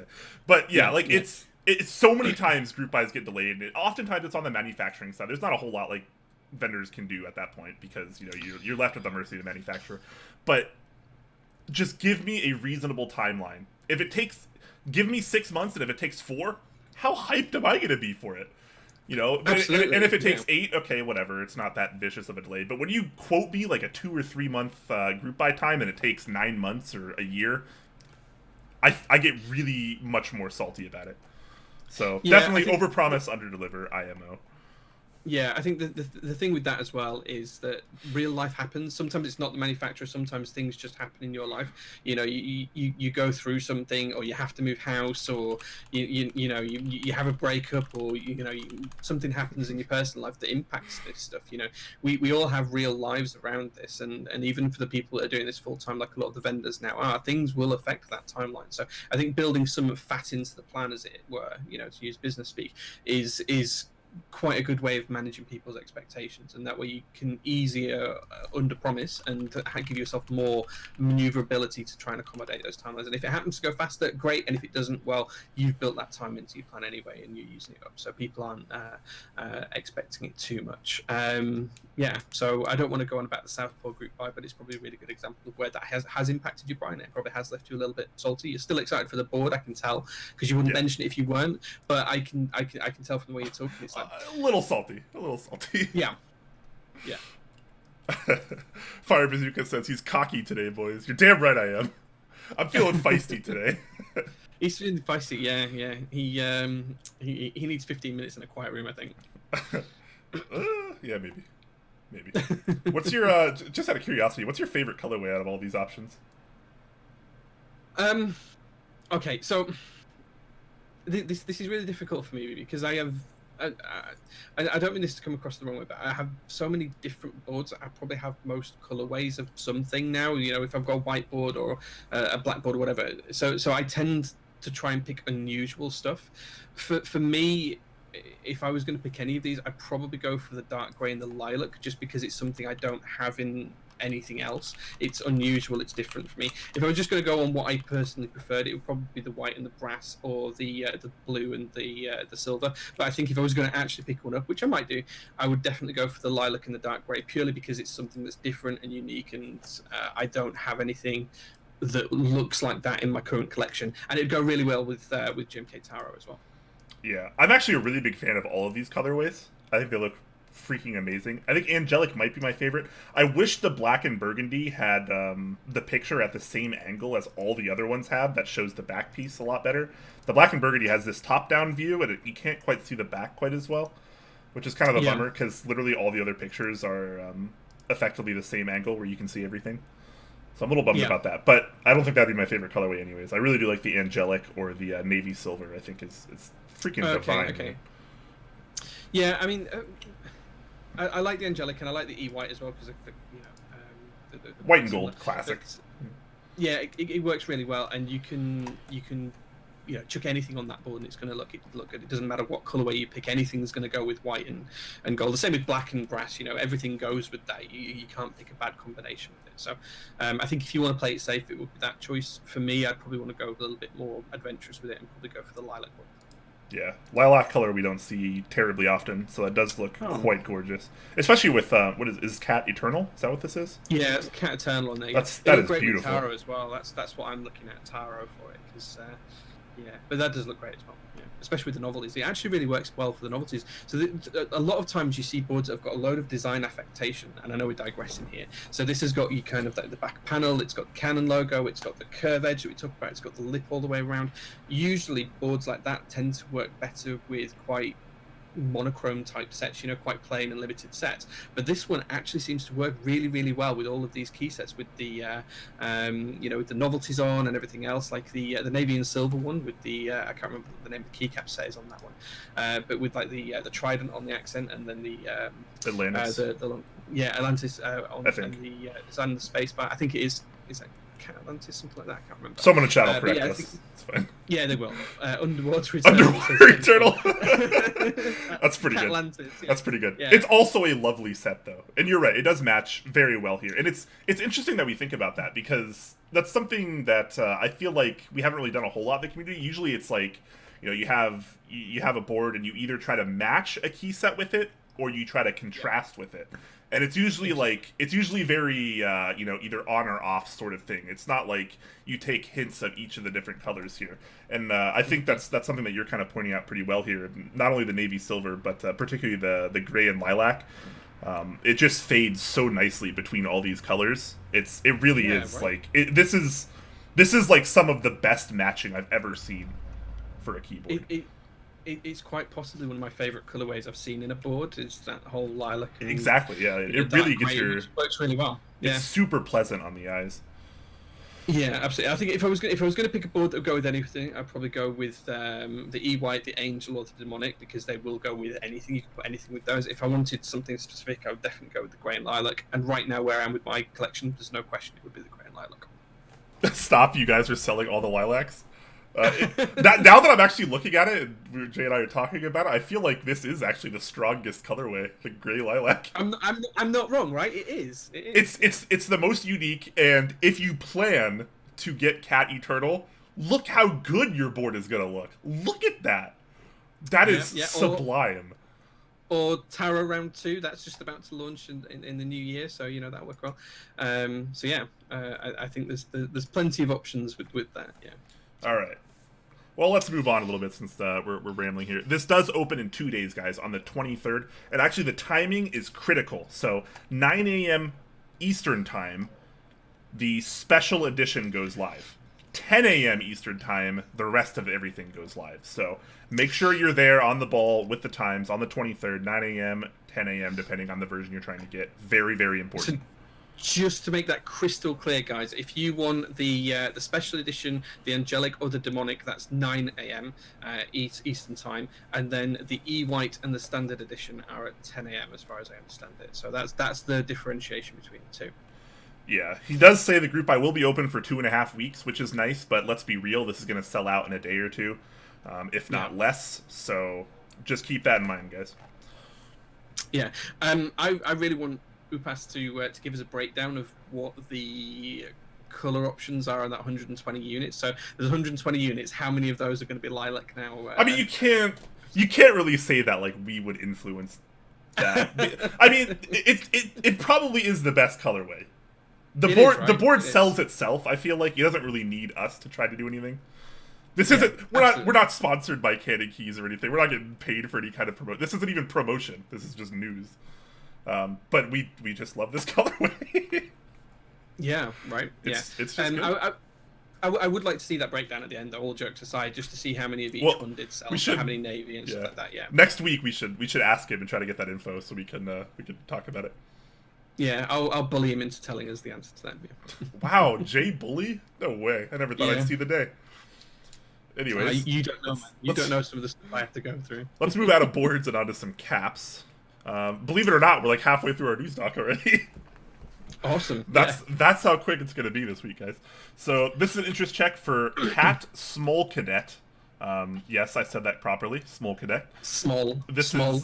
Yeah. This is a 40s Discord community project where 60% plus is said to be supported. So this is by Tom in a Box 1, and this is a pretty interesting set. So oh, he does have them still. Okay. Last I looked, this wasn't collapsed, so I got scared a little bit. He did change this, actually. When I added this to the news doc originally, the 60% plus was not supported, and the breakdown was specifically 40%. So this just another scenario where I add something to the news doc, and then when I open it on the show, it's different. Gotta love live streams, guys, where everything goes wrong. Anyways, I'm glad they have updated that a little bit. Well, I've just refreshed the page, and I'm getting a different page to you, so you might want to refresh again. No, again? With 3 changes? Oh, okay. It is different. There's a lot of kits. They're just broken down individually now, it looks like, instead of all in one picture. I think there's more kits as well, so, yeah. Yeah. Look how many ISO kits there are. You can swim in ISO kits, Jay. Look at this. South ISO, Heaven, right? North ISO, Heaven, French ISO, and the old standby UK ISO, Jay. Fantastic. All right, so let's talk about this for a second. Go ahead, Jay. Can we just talk about the where this came from as well? Because sure. The idea for this was the 40s Discord community. So I know a lot of people see the 40s Discord community as quite difficult to approach. I always think that the guys in there are fantastic. I drop in, I have a chat with them every now and again. They're always really welcoming, always really polite. They meme like crazy. Everything is a meme to them, but as long as you kind of expect that when you go in, they're really good guys. And as everyone knows, kind of like I've got a special place in my heart for all Space Cadet stuff because I did like Hyper 7 and everything else. Love the symbolic Space Cadet keycaps and all of that kind of stuff. It's kind of like one of the things that drew me into the hobby. But this was originally designed to try, and one of the things we were going to try and do is take GMK Space Cadet and make it fit for 40s boards because that kind of compatibility wasn't there from the original group buy. And then it kind of grew from there, and it was kind of like, how can they as a community make something for the community by the community? And that kind of, they left it open-ended to that concept, and they've let community come in and shape it. So that's changed it from GMK to Cat. That's given them the opportunity to expand the number of kits. It now supports 6% and instead of just 40s. It's now giving you different coloured alphas and all of the other kits and all of the different variations of ISO because they're now in Cat. MOQ is now handled very differently, and thanks to Eskimojo and depleted Vespine as well, we've got these really, really interesting kits that give all the different opportunities for European language support, which is quite interesting as well, and South American support as well. So, I think a lot of work has gone in through different areas. So the 40s community, Eskimojo and Depleted Vespine working on what European kits look like, and Cat doing all of that good stuff in terms of how they can do kitting and MOQ. And it's just kind of coalesced into kind of this really interesting project that's being run by the community for the community, with community support. And I just like to see that it's something different from the standard. I'm a vendor and I'm going to run this set and these are the kits and we'll tweak 1 or 2 keys. It's kind of really open and it's really flowing and it's really shaped in a nice kind of inclusive way, which is good to see. I don't think it'd work for every project, but it's nice to see it on some smaller projects. Yeah. Ted Strong says, so this is just Space Cadet in a different profile. I suppose that's one way to look at it. Obviously, the kit breakdown is going to be a lot different too. And if anyone, just before we move on here, there is no reason that we can't run a set like this without permission from who ran the GMK version? Was it Oblotsky? Yeah, and 7-Bit ran the SA version. Yeah. So it's wildly accepted that colorways that are this old, like Dolch, for instance, as well as Space Cadet, are effectively free game for everyone. So there's no IP theft here, or there's no color stealing or whatever before anyone says that. There's two versions of SA as well. There's SA Symbiosis and there's the 7-Bit run as well. So and they're actually different legends and they look different. I've got both sets. You can compare them side by side. The legends are actually slightly different. The colors are slightly different as well, I think, if I remember correctly. So this isn't something that's owned. It's like Honeywell. You know, no one owns the Honeywell colorways because that was something that the Honeywell company produced. Way back when on their Hall effect boards. You know, it's something that we've taken as a standard classical piece and brought into modern terms, same as Triumph Adler and what's the green version of set, Royal Alpha as well. Those are taken from historic pieces of equipment and they were designed for that piece of equipment. The companies that did them now either no longer own that IP or are defunct or whatever, and the symbolic boards were all based around programming Lisp and other programming languages as well, so none of that stuff is owned by the community. We've just replicated it, and I think it's very different to owning a colorway. So it's just I'm going to pick on Metropolis because I've got it right on my desk here. Like Neflock and Dude Metropolis, that's very different to something like Space Cadet. Yeah, absolutely. This is decades and decades old. This isn't a community project as far as the colorway is concerned. So yeah, if you wanted to run it in GMK, then you would probably have to ask Oblotsky for permission because he owns the molds. If you wanted to run it in SA, you didn't want to create your own molds, you would probably have to ask 7-Bit or I can't remember who owns the Symbiosis ones. But to actually run the colorway, it's very separate. So those are two very different things, guys. Yeah, absolutely. So as you can see here, tons of kits. One issue I'm having with this interest check, though, is there's no renders for anything. There's just inspiration pick and the kit breakdown. So I would love to see more renders. Yes, I would agree on that. We do need to see some renders of what this is going to look like and how the colorway is going to transport to cap. Because as we've seen before as well, not all colorways look good in all profiles. I can think of a good example is just Chocolate here. It looks way better in SA than it does in GMK. I think that's quite accepted by the community. So I do think we need to see renders of this. I think you're absolutely right on that, Brian. Yeah, so until then, there's not really a whole lot more we can say about it. Kit breakdown looks pretty insane, but that's because it's a cat set and they do MMQ differently than GMK and a lot of other places. So, they're able to accomplish this, and you can have 4 ISO kits. Yeah, right. There is four ISO kits. Yeah. One of the things that I am going to ask, and I think I've seen Tom in a box in chat, is the 40s and Ortho kit. All of the legends are lowercase, but then if you jump in, and same on the mods kit as well. But then if you jump into the novelties, things like Rub Out Key, which is synonymous with all the Space Cadet things, that's capitalized. So are the hyper keys as well. And I'm just not sure there's consistency through all of the design yet, unless that's intentional.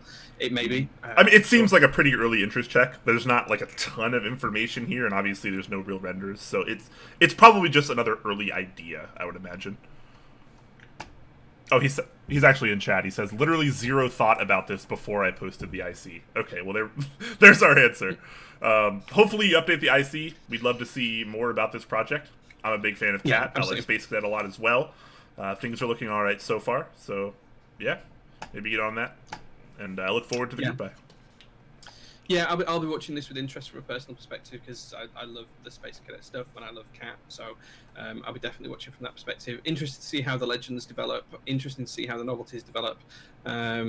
Interesting to see, just where this goes. But yeah, happy to support it. Yep, absolutely. All right, now let's move into 1,000 GMK interest checks. Just kidding. There's only one GMK interest check we have out on News Doc this week. Right. Okay. Interesting. And I'm gonna move it up in the queue. We're gonna talk about this one first, and then we're gonna move on to the GMK group buys, just for the sake of consistency. Okay. So, okay, fine. All right. Okay. All right. I know you and I. Let's give you some backstory on this real quick. So, this is the interest check for GMK Hackathon. This is by Kelly87, aka Kelly, aka Memes Aren't Great, aka changes his name every day. Can I read the news doc here, Brian? Because you said I had to read the news doc, so I'm going to read the news doc here. And bear in mind that Brian produces the news doc, as he admitted earlier on. It says GMK Hackathon, then it has the link, and it says Kelly the doofus. So there you go, Brian. I read your news doc. I did indeed rate Kelly the doofus. I do love Kelly. He's a great and wholesome person, but that he is not safe from the Top Clack wrath of how bad this interest check is. And boy, is it kind of weak. What's kind of funny is the actual set from this render, the one from Soft, so the last render in the thread. I think the set looks really, really nice. Yeah, I'd agree, actually. So I was actually talking to Kelly about this before the show, and I said we'd include it if he had some more renders, and he was going to show us how the interest check was developing. Otherwise, it might not be something we would put onto the news doc. I do think the original colorway looks better than the GMK standard colors he's put into the 2 new renders, and the 2 new renders don't have any modifier keys on them. These are the weakest renders I've seen. He has 2 renders here, which he added right. Let me give you some more preface here. So when I was doing the news doc several hours ago before the show, I chose not to add this because the thread was so weak. And that's one of the things we've been doing lately. If a thread doesn't have renders, if it doesn't have enough information, we just don't add it. And this was no exception, even though I like Kelly. But this thread was super weak. So right before we go live, he PMs Jay. 2 minutes. 2 minutes before we go live, he PMs Jay and asks if we're talking about his set because he added renders. We open the thread, and we see these 2 renders, and we go, oh boy, we gotta add this now, because we're clearly just gonna dump all over this set. And hey, yeah, that's what's happening here. So what I want to say is, Kelly, you know we love you. We do, and you're a good friend. I think we need to see some renders with modified keys in. It would be my first bit of feedback. The actual colorway of the set, I think, is fantastic. I like it a lot. There's my feedback. This interest check is really, really bad. Yeah. You gotta have more info. You gotta have, what's going through your head. You gotta have renders, man. You gotta have, real renders on full boards, a variety of boards with modifiers, not just a 3x10 or what is this board? Is this a Pain 27? I think it's the Pain 27, right? It looks like it, yeah. Come on, man. You gotta give us at least a 60% so we can see the modifiers as well. Yeah. That being said, though, right, go back to the original colors. Whatever the RAL colors you picked before, we'll go back to them. I would suggest, because right now in those 2 new renders, it just looks like the KA 2017, 2018, and 2019 colors. Although I do like the nice key, that's a really good touch. I'd like to see that in the base kit as maybe the escape kit.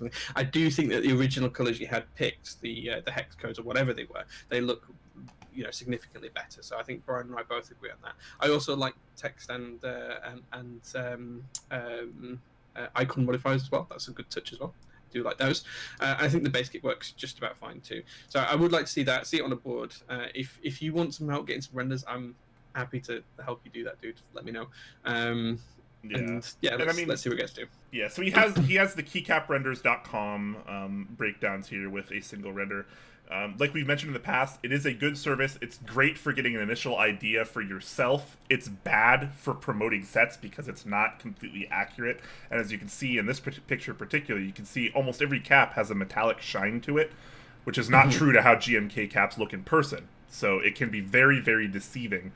And which is why you should never try to promote sets using that service, in my opinion. Great for gathering initial ideas for yourself, but that's about it as far as I'm concerned. But she does have the nicer breakdown here, which I do like a lot from Soft.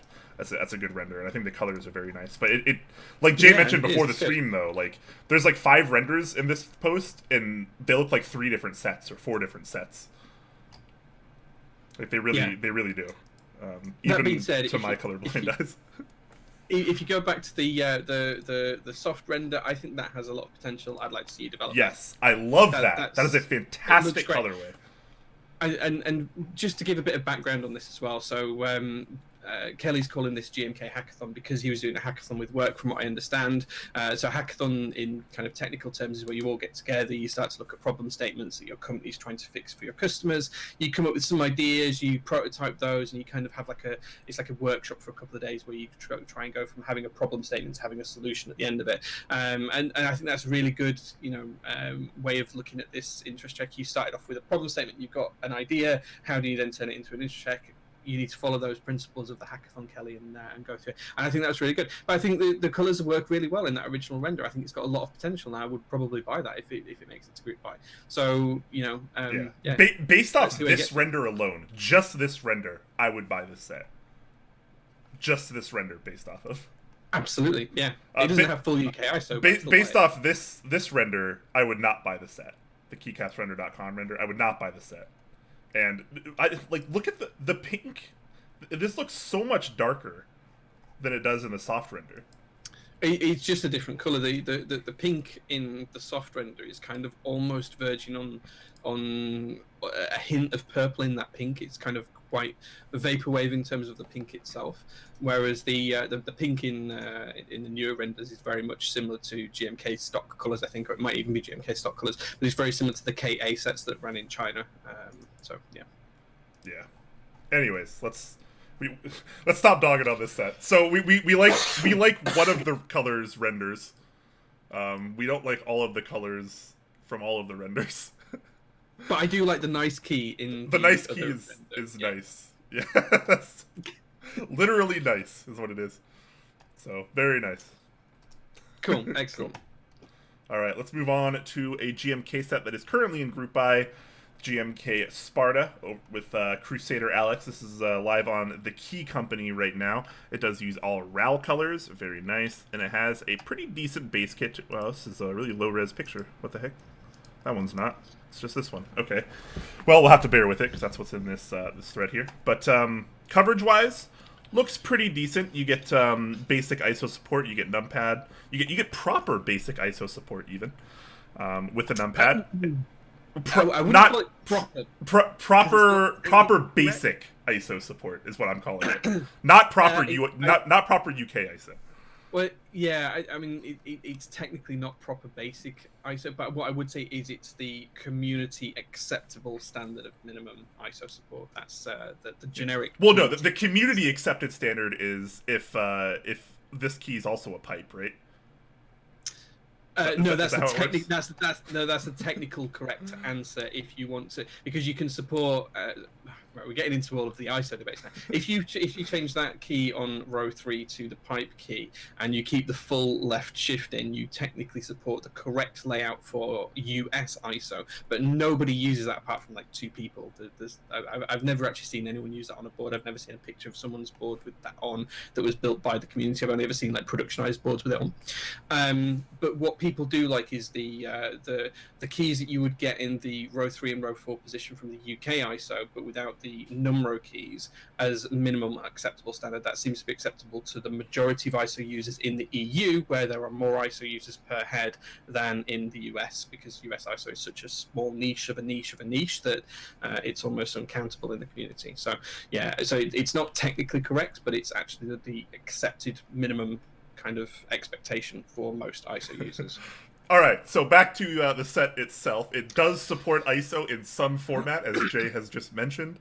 It also has numpad and compatibility for quite a few things, HHKB, Sangon, and a lot of accent keys. You actually get 2 versions of arrows. You get accent enters for both ONZ and ISO, as well as an accent escape key and a numpad enter. So pretty decent base kit, all things considered. It does cost $129 on the Key Company, which is, it seems pretty reasonable. It's on par for that kind of compatibility, I'd feel. It's pretty good. I think it's fine. Yeah, I don't think it's too unreasonable. Yeah. And then there's a couple more kits here. We have the Greek kit, now that we have, now that we know that we have GMK Greek molds. We can actually start to use that more, and I think that fits the set nicely. Love seeing that there. There's a novelties kit as well, which I'm pretty neutral on. I don't love it, and I don't hate it. It's fine. Then there's a spacebar kit. Lots of spacebars there, a couple different colors. And onto what might be my favorite part of the set, the desk mats. These are some nice desk mats, Jay. There's some solid desk mats, right? Very solid. I really like them. The white one is particularly clean, I would suggest. I agree. Packaging shown here also pretty nice, fits with the theme, and of course, no set can be complete without a Raffle cap these days, and there is one here as well. So how do you feel about the colorway entirely on this one? I really like the colorway. I really like the theme. I think it works really well together. This is a must-buy from me, so I'll be picking this up. A must-buy for Jay, okay. Yeah, it is. It's been high on my watch list since we saw it in Interest Check a while ago. I really do like this. The big draw for me is that Greek kit with those gold on white alphas. I really like those, and I like the fact that the Greek kit actually has two options. You can either replace the keys within the standard with the single mono legends Greek keys, or you can have the dual legend Greek keys, and you can pick and choose which ones or which variations of those you'd like to plug into your set. So I like that there's the two options there for that as well. Jumping onto the novelties, I think I agree with you, Brian. I think there's some that really work for me and some that don't. I like the Spartan helmet. I think that works really well for it. I like the Spartan logos, the Alpha logo. I'm not quite sure I like the corn or laurel reef logos, whatever they're supposed to be. I guess laurel reefs. I'm not sure those work for me, and I'm not a fan of putting the swords and things like that on keycaps. I just feel like it doesn't quite work for me personally. But I do really like the rest of them. I think the rest are good. So yeah. Yeah, I feel like maybe it's a little unfair because I am really, really critical when it comes to not only novelties, but novelties that are larger than 1U. In this case, enter novelties. I don't know if there's ever, in my eyes, been a successful enter novelty that isn't text-based.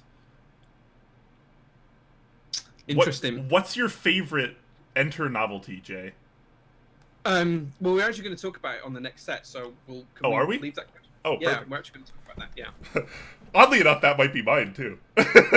For the UK version. But anyways. Yeah, okay, cool. Well, we'll come back to that with him. Yeah, I don't know. They look so clunky. And, you know, I have this issue with Red Samurai, too, because Red Samurai had the cloud shifts or whatever. And it looks so cluttered and so overly done. And it's just, sure. In my eyes, it's just not elegant. And yeah. I have the same problem here too. Like the sword is simple too. It's not even like it's that crazy of a novelty, but I just still cannot get behind it. I would agree. A couple of people in chat have got some good ideas. So Cozy Fanituti says the camping mountain is amazing. So he's absolutely right. The ANSI enter with the mountain on is really nice. Mr. Keebs says the Nautilus one. Personally, I'm not a fan of the Nautilus one. I would say no to me, it's not a matter of whether they look nice or not. It's a matter of how much attention they draw to and how much they take away from the rest of the set, in my eyes. The Nautilus one, it looks really cool, but then you put it on a board, and that's all you can see when you look at that board in pictures now. I hate that. I want to see the set in its entirety, and I feel like it takes too much away from the rest of the set.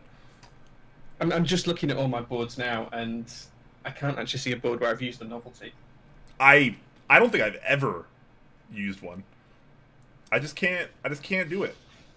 Even when they're simple, I just can't do it. For some reason, my eyes are just instantly and automatically drawn just to that, and I can't see anything else on the board. It just completely overtakes everything. Yeah, I can't see any board that I've got that's built around where I've actually used a novelty key anywhere on it. But I do like some of the novelty keys that we see. I think if I do ever use them, I tend to use them on Escape. That's about as far as I can go. It took me years to want to use an accent enter. I just haven't gotten to the point where I can use a novelty enter yet. Sure, I use accent enters all the time. Although the one set, right, and I'm gonna go for a slight tangent here. The one set that I really, really love the non-accented enter on is GMK Honeywell, and I've got 2 sets of this. I actually had 3 sets until a couple of weeks ago because I gave a set away.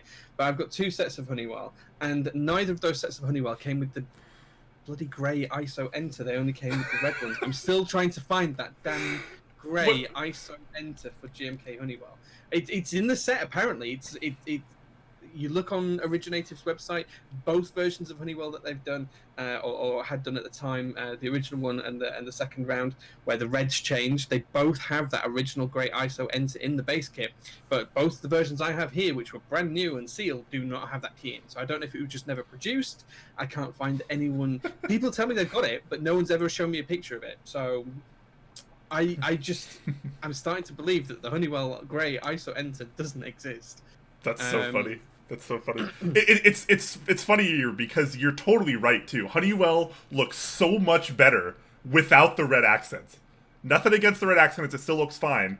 But oh my god, Honeywell in its like most basic form without the red is sublime. It's absolutely fantastic. It's a top 3 GMK set in my eyes. And I can't see that changing anytime soon. But once you add the red, I feel like it just really starts to kind of go downhill a little bit. I like the red just on the escape key because I've got a really nice heck key which is in the Honeywell red, and I like that as a text-based novelty on the escape. In fact, you know what? I'm going to show the board because I'm going to risk knocking 1,000 things over. But here we go. So this is the board, and yes, giveaway raffle 1 is going up. But it's this. Oh gosh, try to do this backwards here. The heck key is really quite nice. So I do like that, but it's just the ISO enter key. I want to change it to the grey one. How much nicer would that look with grey enter key? Way better. Way better. Right. It's a bummer. But let's move on. We're still talking about the group buy for GMK Sparta here. Novelties, personal bias aside, I think it's still a successful novelties kit in this set, even if I don't like it. But man, those desk mats looking pretty good. Yeah, the only thing I do agree. I think desk mats are one of the best selling points about this, and I really do like that white one. The only thing I would want to change on that desk mat is I just get rid of the circle logo in the middle. And I know it's integral to the design, but I just like all the green, the Greek filigree around the edges. I really like those designs, and I'd like to be able to put my stuff in the middle of that inner layer and just have that nice and clean. And I would like that. Yeah, definitely.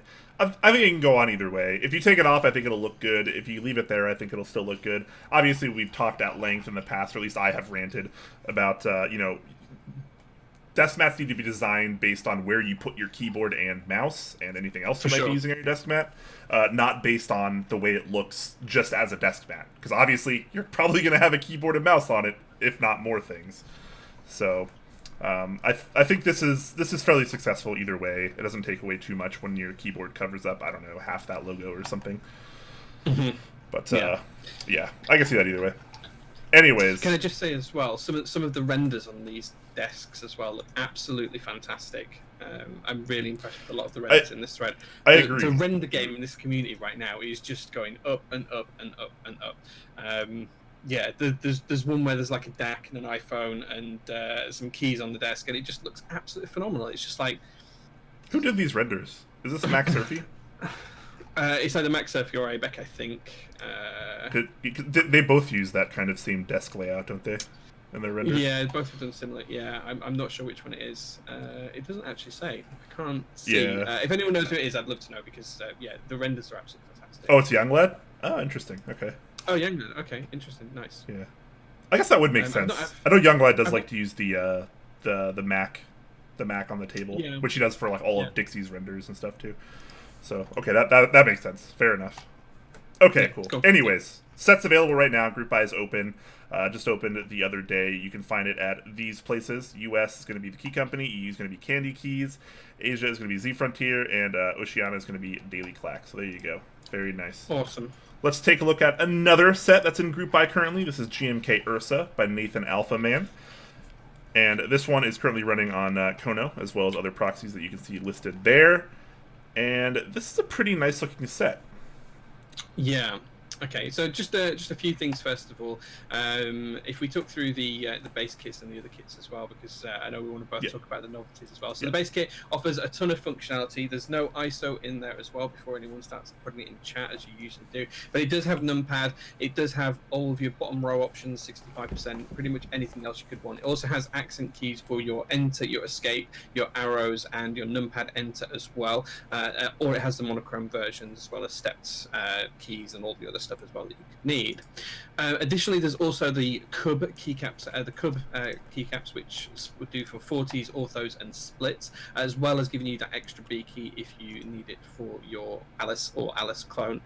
Space bars, which cover the accent and standard space bars for a number of different things. Interestingly, it does enforce accent split space bars as well. So if you want a split space bar, you are going to have to use the accent keys. There's also then 2 other kits that are really, really cool. So the first one is the Honey kit, which is novelties, which has some really, really, really good novelties in there. It's got a ANSI enter with a nice brown bear on. It's got you know, a bird novelty. Let's just take a second to appreciate the simplicity of this novelties kit. This is about as successful as a novelties kit gets in my eyes. Nothing is overly done. You can see all the lines are very simplified, very doable by GMK. There's nothing crazy intricate in there. They're not trying to overlap a bunch of stuff. You can see what everything is, and it's fantastic. It doesn't take away from anything else. I love this novelties kit. It's really clean. It's really crisp. They fit the theme as well. The theme's the outdoors and all of that kind of stuff as well. We'll talk more about the theme shortly, but these novelties really, really fit that, and they all look great. There isn't a single one that looks bad. That deer is absolutely phenomenal. It's clear what it is. It's obvious. It's simplified. It's single line drawing.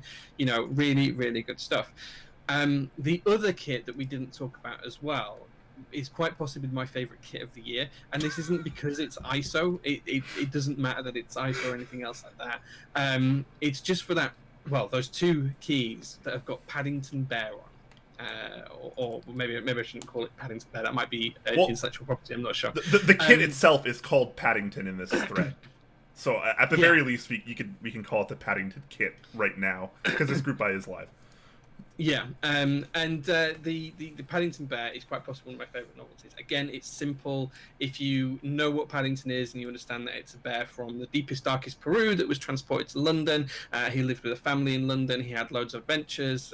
If you've ever read the books or seen the cartoons, you'll know all this. But I just think that enter key is one of the nicest things I've seen all year. It's quite possibly my favourite kit for that. And he does actually have a nice little sweet note to me as well. It says ISO featuring an exclusive novelty. Left shift is in the base kit, Jay. So he's trying to tell me that left shift is in the base kit. He specifically calls me out on the description of it, and he is right. It is in the base kit. I do wonder why that's in the base kit. I was just about to ask you what the reasoning would be to include that in the base kit versus the Paddington kit. So the only reason to include it in the base kit, as far as I'd be concerned, is if people wanted to do split left shift. But who does split left shift in Onzi though? Quite a few people. So really? Chris Wise used to use ANSI, for example. I'm sure you remember Chris, but he used to use split left shift because it gives him an extra key. Max from Cable Car Designs, he does the same. There's quite a few people that use it. And there's a lot of ISO users that like split left shift because that's always included in the ISO kits, but you don't always get the ISO enters or the ISO UK keys or whatever. So they tend to keep the split left shift because they get the extra key, but then they use the ANSI enter cluster, which is just the ANSI and ISO, just 2 different ways of doing the enter cluster, basically.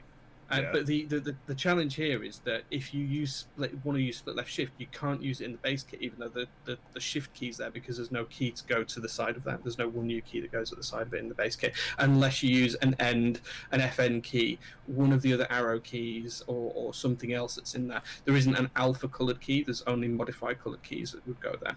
So that's just something to bear in mind. I mean, it's up to Nathan Alfman, whichever way around he wants to use it. Yeah. I mean, the group buy has already started, so this is how it's running right now, anyways. But yeah, interesting choice. I feel like maybe it could have been in another kit potentially, but obviously the cost difference would be beyond negligible at that point. It'd be so small. What I do want to talk about though, since let's move back to the Paddington kit real quick. I feel like this is something we're finally starting to see people take advantage of. Obviously, people have been doing enter novelties for a while, despite me not really caring about them. Because people obviously should care about what I think. Ha ha ha. That's a slap. That's sarcasm, by the way, guys. But the fact that the ISO novelty enter has been so underused until recently, I feel like it's finally starting to come alive. People can actually put different novelty designs on ISO enter novelties. I mean, obviously, it's a completely different size, and you don't have to limit yourself to what you can put on an Onzi enter or whatever. Now you can actually have 2 completely different novelties based on what region you want to use. So I think that's kind of cool. It's very fun. It is, and the one. A lot of people don't like the ISO enter for whatever reason. I'm not going to get into that. But one thing that no one can disagree with is that's a lot of canvas for a key to put a design on. There is a lot of space given to you to develop and design and put something on that key. So yeah. Yeah. So love seeing that, and there's actually a little glamour shot of it as well, a little glamour render. It's so cute. It's so cute. It is. It's really cool. I really think this is my favorite single kit of the year. And of course, everyone knows I love a good GMK set that's got green in it as well. So yeah. Yeah. I think this set is pretty successful. I will say, I think the colors of the set are a little boring, but I think that's also fine. It's simple. It's elegant. I think this set really shines in the novelties for me, which is really crazy for me because I almost hate every novelties kit. And this is a very successful one in my eyes. So, love seeing that. Love seeing the Paddington kit. Breakdown looks really good. Like I mentioned, available on Kono as well as lots of other proxies there. It does start at $139, which is... It's not bad for this amount of compatibility. It's a big old base kit. It's a big base. It's weird though because I know we mentioned it already at the top of this topic, but it's weird for a base kit to be this big and not support ISO in any way. That almost never happens. So it feels kind of strange to me. I feel like this maybe could have been worked around a little bit differently to maybe try to get ISO in the base kit, but now I can see why they might not have wanted to do that based on how the Paddington kit is structured. Yeah, I think the only change I would make to this base kit, and I don't mind which way the change is made, but I would either take the pipe / row 4 key from the Paddington ISO kit and put that into the base kit, or alternatively I would take the 1.25U shift key and put that into the Paddington kit, because that single key in the base kit can't be used without the Paddington kit with an alpha colored key because it's just not there. So that's literally the only change I would make to this, because I would want the Paddington kit to make the ISO hit MOQ. I'm actually an advocate for this particular one having it separated out. I think it gives it more chance to hit MOQ. So yeah, definitely. All right, so looking pretty good. That is open now until January 6th. So you still have a little ways to go out of this. This is a pretty long group buy. 6 weeks, over 6 weeks, I think. it is. That's pretty healthy. All right, and there's a little tracker, little update. I don't know how up to date this is actually. I'm gonna refresh just to see if it changed. It looks like base. Sorry, as of the 20th, so yesterday. As of the 20th, they're at 51 base kits. Just use custom colors. This is a 250 yes. MOQ? Okay. Yeah. So 250 MOQ. So it's actually struggling a bit, but it did start fairly recently too, which was only 2 days ago. So yeah, first day sold 51 base kits. I guess that's not too terrible. It seems less because of how well so many sets have been doing lately. Yeah, the one thing I would like to say about this is normally we see about 20% ISO kits to base kits, but we're actually seeing 14 ISO kits to 51 base kits. That's nearly 30%, so that's doing pretty well. Yeah. I suspect that the Paddington is driving that. Yeah, I mean it's the best ISO kit I've ever seen. It's definitely my favorite kit that I've seen for any set this year. I'm not trying to say that this is my favorite set, although it is really nice and I do really like this, but I do think that it's my favorite single kit of the year. I think Cafe still beats it for my favorite set overall, but this is up there for me. This is an absolute must buy. I haven't joined it as yet because it's only just gone payday, but I absolutely will be joining this as well. So yeah, GMK Ursa, you will see it on a build stream at some point in the future. Yeah, good looking set. I definitely understand why. All right, let's move away from key sets for now and move over to some other news that we have going on. So this is the group buy for the Thic Thock Marshmallow linear switches. This has officially been launched as of, I don't know, 6 days ago now. Yeah. So just like everyone's been asking me, like I mentioned towards the beginning of the show, I do have them. I have a pack of them. I have them in my board right now. I've been typing on them since yesterday. I will have a review out well before the group buy finishes. I say well before, but it'll probably be like 3 or 4 days before. But it should still give you guys enough time to, whether you want to believe my thoughts or not, and that can be based on whether you purchase it or not. But regardless, the group buy is open, and a lot of people have been waiting for it. So it does use a custom nylon housing, a palm stem, nothing too different there. One thing that is kind of interesting is, unlike most other switches, these come with 0 factory lube, not even a little bit on the legs. Completely bone dry. I opened one up before the stream just to make sure that was correct. And it is totally true. No lube at all, which is very, very strange and very abnormal for our community.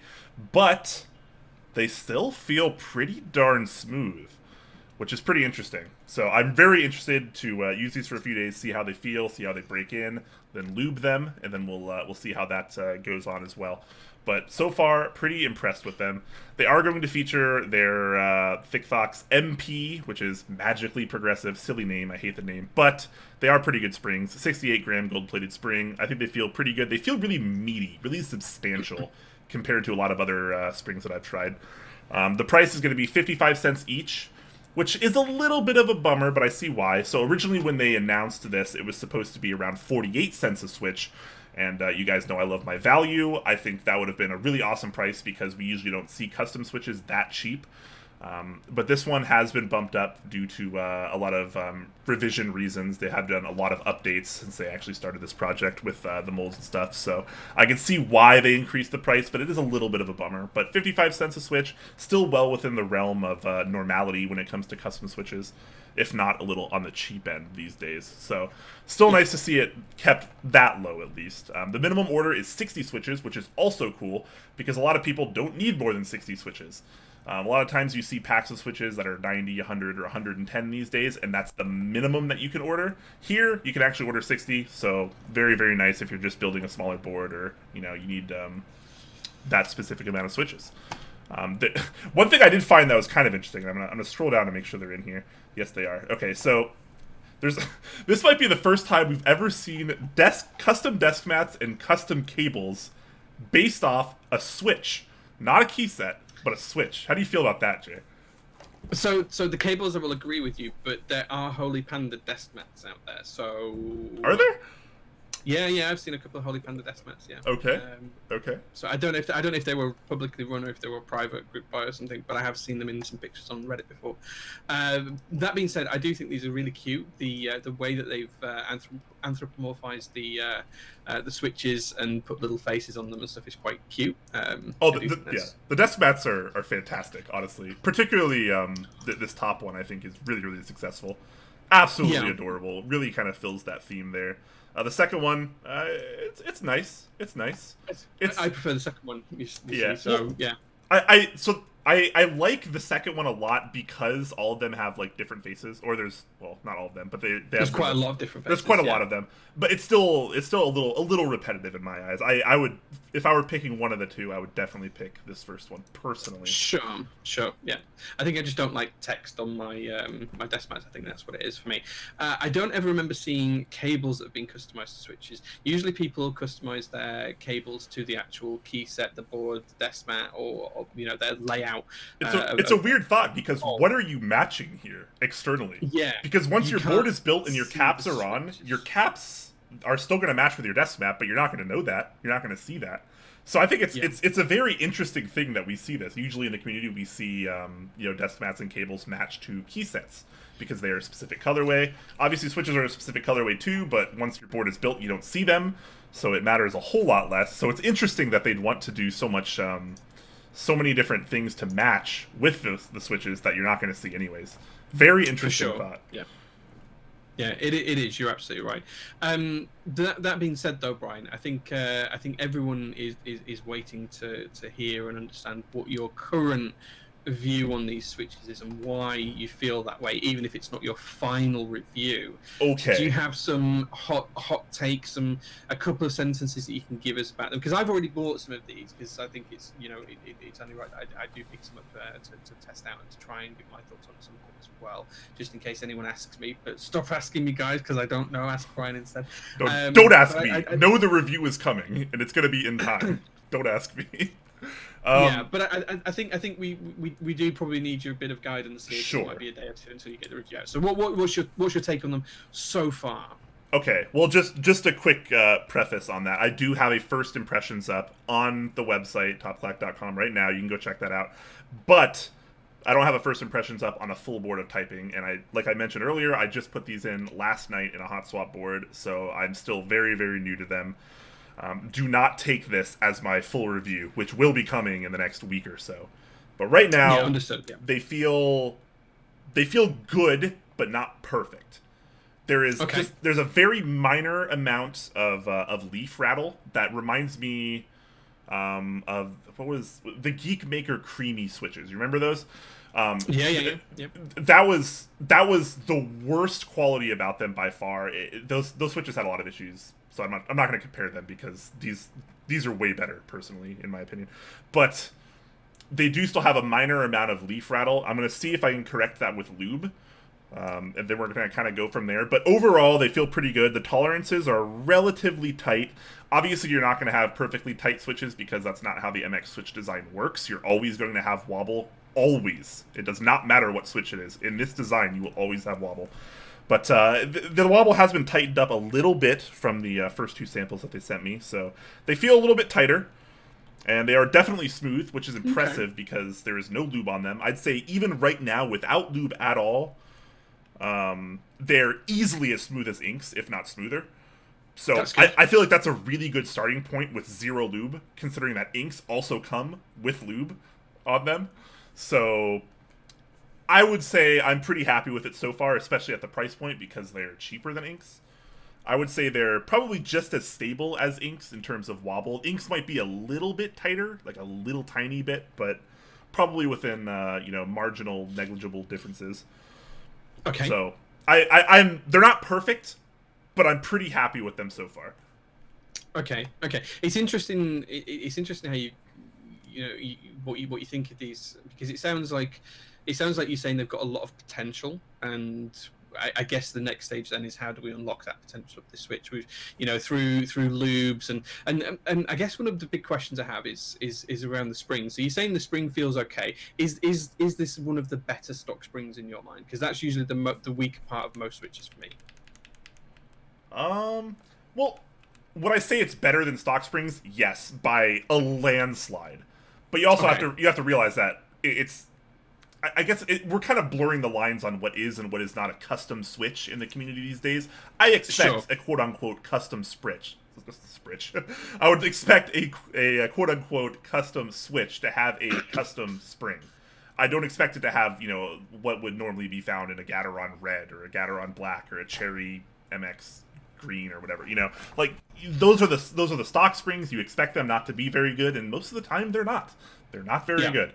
These feel fantastic. They feel like they're maybe not as progressive as I want, and I did mention that in my first impressions as well. But as far as like a 68-gram spring goes, they feel very substantial. Okay, good. It feels like the Switch really kind of fights back on you. They feel a little bit heavier than 68-gram, honestly, in my opinion. But maybe that could just be the progressive nature. Regardless, I think they are very, very good springs. Which is nice in a 55-cent Switch. Yeah, absolutely. And one of the interesting things as well is on the website. There's actually a really interesting graph. I don't know if you want to. Yes. I specifically added that note because I wanted to talk about how silly it is. Oh shit, Newsdoc. Yeah. Sorry. Yeah, Newsdoc. I forgot about that. Oh, you did mention it on the I did mention it in the news doc. So so if you go down here, this is the first time I've ever seen a spider graph on how a Switch is. And don't get me wrong, the guy behind this is super nice, and I am very much enjoying the Switches, and I do think they have very high potential. This is one of the silliest things I've ever seen in my life. I mean, I can see what they're trying to do. And I've used graphs like this in my profession. But there's no scale. There's no. See, that's the problem, right? None of this is quantified in any way whatsoever. It looks strictly like some kind of marketing gimmick, and it drives me nuts. Yeah, and the fact that it's done in 6 blind tests—that's not exactly what I would call a representative sample. 6 blind tests, 6 switches. That is about the smallest sample size you could possibly have. To be fair, if those people aren't into the community, you could ask all 6 of those people the same question 6 days on the trot, and you're probably going to get a different answer on every day, right? Because they're going to be feeling different. Oh man, they might, might have washed their hands differently, or might be using different key, or whatever. I think it's interesting. What's amazing though is right under the graph. You notice there's 3 different switches sampled here. So there's the marshmallow switches, there's the retooled MX Blacks, and in the middle there's the popular linear, Jay. Yeah, the popular linear. Yeah. I laughed before the show so hard at this. I mean, I think I know what the popular linear is. I'm assuming we know what it is, but it's funny to me. Let me be clear here. I am totally okay with all keyboard and switch science. It's amazing. I think more people in the community should do it. This is just a very strange way of going about it. The way the information is presented here, it feels really weak. I appreciate the effort on it, but man, that is something else. Graphs like this have statistical use for certain statistical analyses, but I'm not sure it works for how good a switch is, and it certainly doesn't work on just doing it in 6 blind tests, and it certainly doesn't work when there's no scale, and it certainly doesn't work when you're only using 3 different switches as comparative methodologies. So I can appreciate the sentiment behind it. Very appreciate the sentiment. I think if they'd have done it and they'd have just I think if they'd have done this and they'd have put meme titles around it, it would have actually been quite fun and quite, it would have been seen as a funny thing. And I would have. Well, I mean, I would have preferred that. I don't know how much they even enjoyed it, because if we look through, and I made sure to check this beforehand, if you look through the Keycap thread, it's not actually in the thread. And if you go to the website where it is there, but it's like halfway down the page and it's very small. Yeah. So it's like, were they trying to hide it? It feels like they couldn't quite figure out if they wanted to add this ridiculously silly graph or not. And it's not actually clickable either. No, yeah. I had to right click it, open it in a new tab. Yeah. To get it. So yeah, obviously nothing against him. He's been nothing but a pleasure to talk to, and I do appreciate the switches to review, and I have been enjoying them. But my God, this is so silly. Let's be real, guys. Yeah. If you're gonna do science, do science. You can't half-ass it. Can we at least agree with that? I can agree with that. Yeah. Okay. Cool. Fantastic. All right. So once again, this group buy is open, guys. It does close on the, make sure I get this right, 30th of November. So I will have the review out at least a few days before that, so that way you guys can get my opinions on it. But yeah, looking like a very high potential switch at a pretty reasonable price is where I am right now. Cool. Okay, I think that's a good take, and that gives me a lot more confidence in my purchase as well. So, yeah, I'm excited to see what these are like and try them out. If you or really anyone else bought a pack of these and hated them, I would be really surprised. Okay. Really surprised, especially after like lubing and modding and stuff. But anyways, that's what's going on here.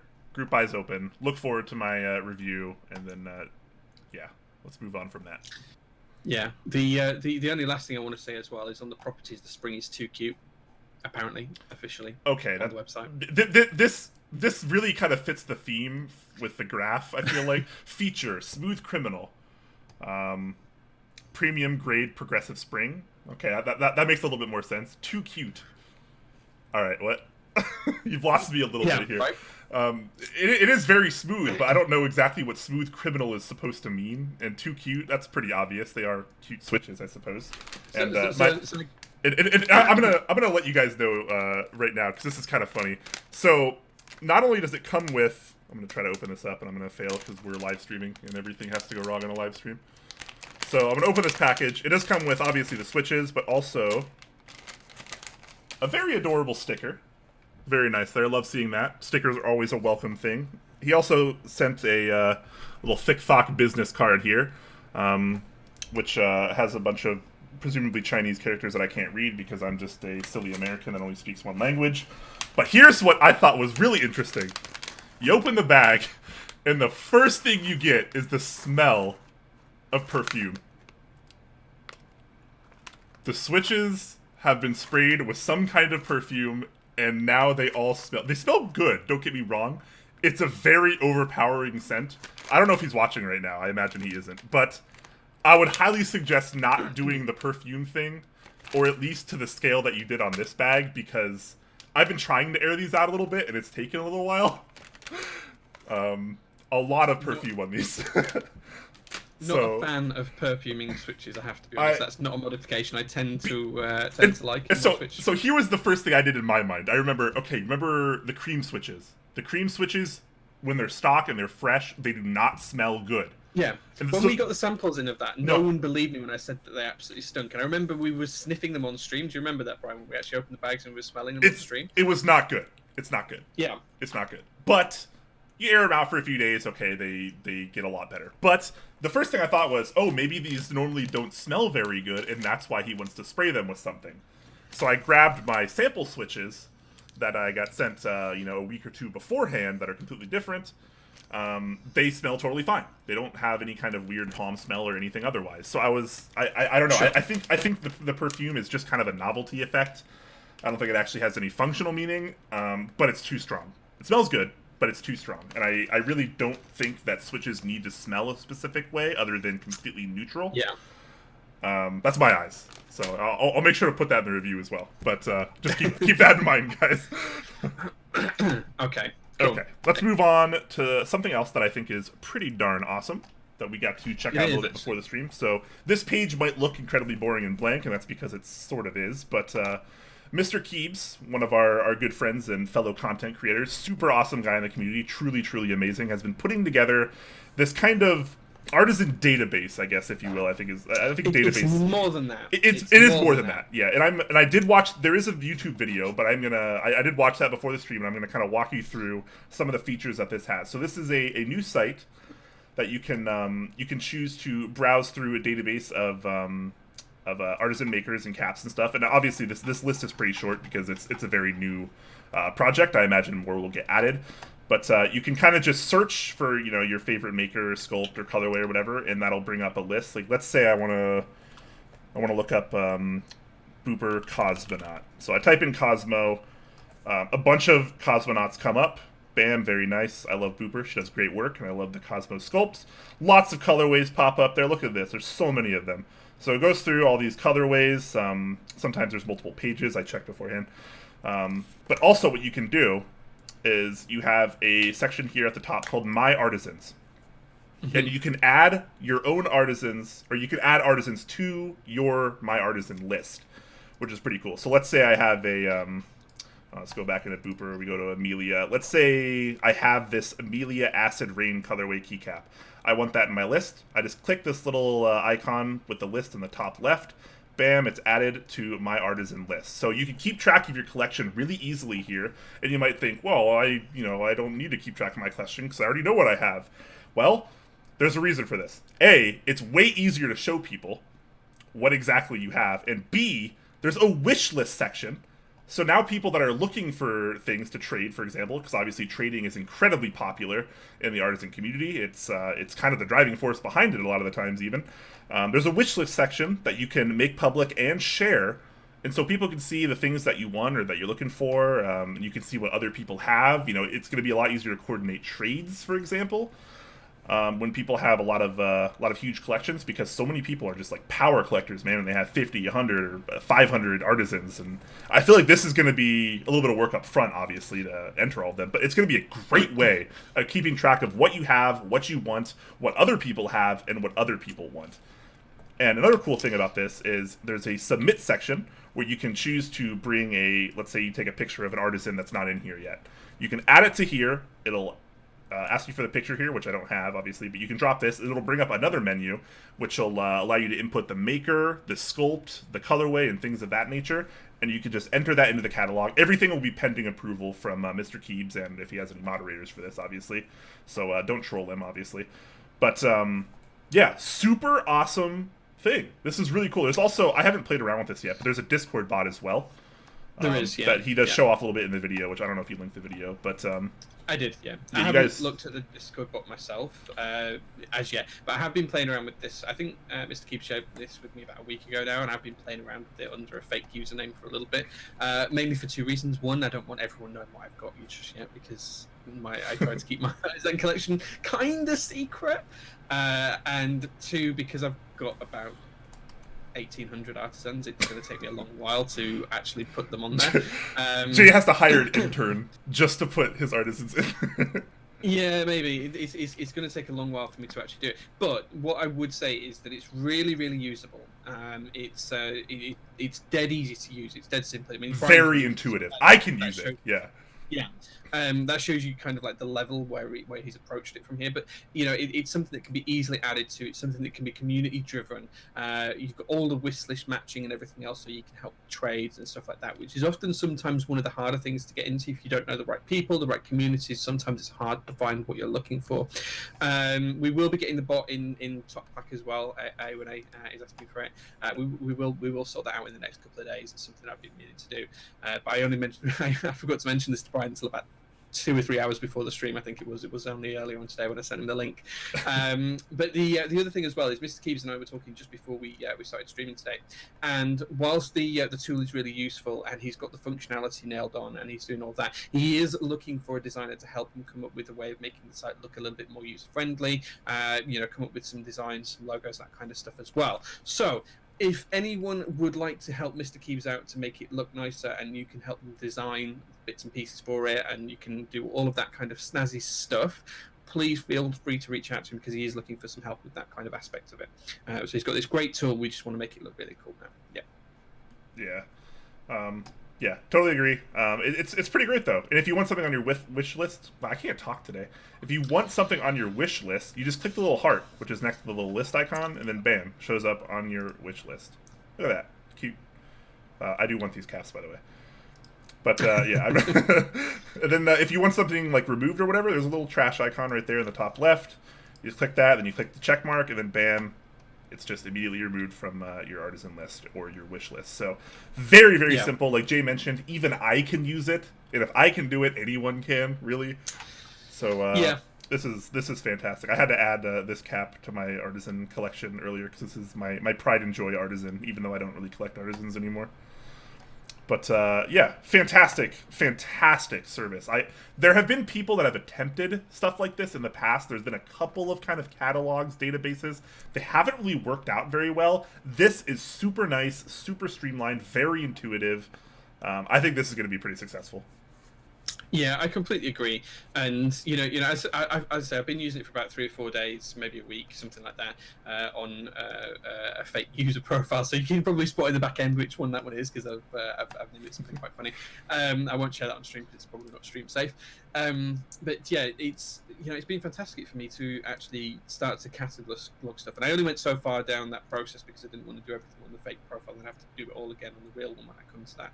But just the way it works is something that's really simple. It's helped me to understand what I've got, how much of a collection I've got, what I'm missing, how much of each sculpt out there is, and things like that. I can add stuff if I want to, like you did, Brian. There's stuff that I've got that's one of a kind that probably people don't know exists that I can add onto there. For example, CYO Cap sent me the keyboard cowboy. It's a one-of-one cap. It's a one-of-one sculpt. There was never any more made because of some problems with it. I can add that on there. I can put it on there, and it doesn't exist in any other list. So it's great that I can do that kind of stuff.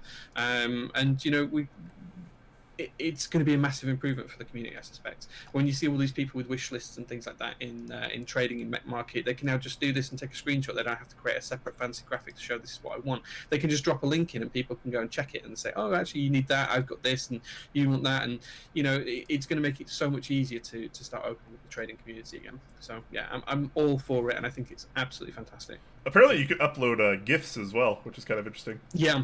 Or I don't know if this is like there's a couple. a .mov or something, but that's kind of fun. Very nice. Yeah, this is a home run, Mr. Keebs. I think he's in chat. Fantastic. Truly, this is great. Like, I don't even really collect artisans anymore, but like, I want to use this service. That's how needed it is in the community. Yeah, one thing that would be good is like a running count somewhere of how many different artisans have been added, not like a number of different sculpts and a number of different actual colorways, something like that. Like just a running total of how many different artisans there are. So just somewhere in the bottom corner, like 1,111 artisans added or something like that. That'd be quite cool to add something like that. Yep, definitely. And now that we've somehow gone over the 2-hour mark on only 8 news topics, let's talk about our sponsors for a minute. We are going to be doing a Q&A like we usually do afterwards, so if you guys have questions, you can start asking them now. Make sure to use the @TopClack tag so we can see them a lot easier. But until then, let me tell you about some things. let me tell you about some Zeal switches, because I like Zeal switches. They're pretty nice. Nice. And you can find them over at zealpc.net/talkclack. Affiliate link helps us out a lot. Doesn't cost you any more, of course. He has all of his normal array of switches in stock. You know, if you want something tactile, something linear, something silent of either of those versions, you have that. He also still has the Aqua Silence up left as well. I don't know how what the limited quantity on this is right now, because I imagine he's probably running out. But those are still available for the time being, so make sure to pick those up while you can. Again, zealpc.net/talkclack if you want to help us out. Yeah, absolutely. And second up, we've got Novel Keys, so the wonderful Mike and gang that run Novel Keys. And watch out on Novel Keys on the 24th, because on Sunday we will be launching the J01 raffle, where you can win. That's going to be up on Novel Keys on Sunday. It's not there just yet, but do watch out for it. But things that are there right now, you can pick up GMK Analog Dream still. That's still in group buy. It starts at $120 for the base kit. You know, it's one of the nicer sets that we've seen this year. Lots of different opportunities to filter out your boards if you so wish, with different kits. There's also the HSA. The first set of HSA is running at the minute as well, the white on black. There is also a beige on brown set that's running on Dixie if you're interested in that. But HSA, half SA, the first time we've seen a group buy for these keycaps. White on black is running with Mike too at $75, which is a great price for a very inclusive kit as well.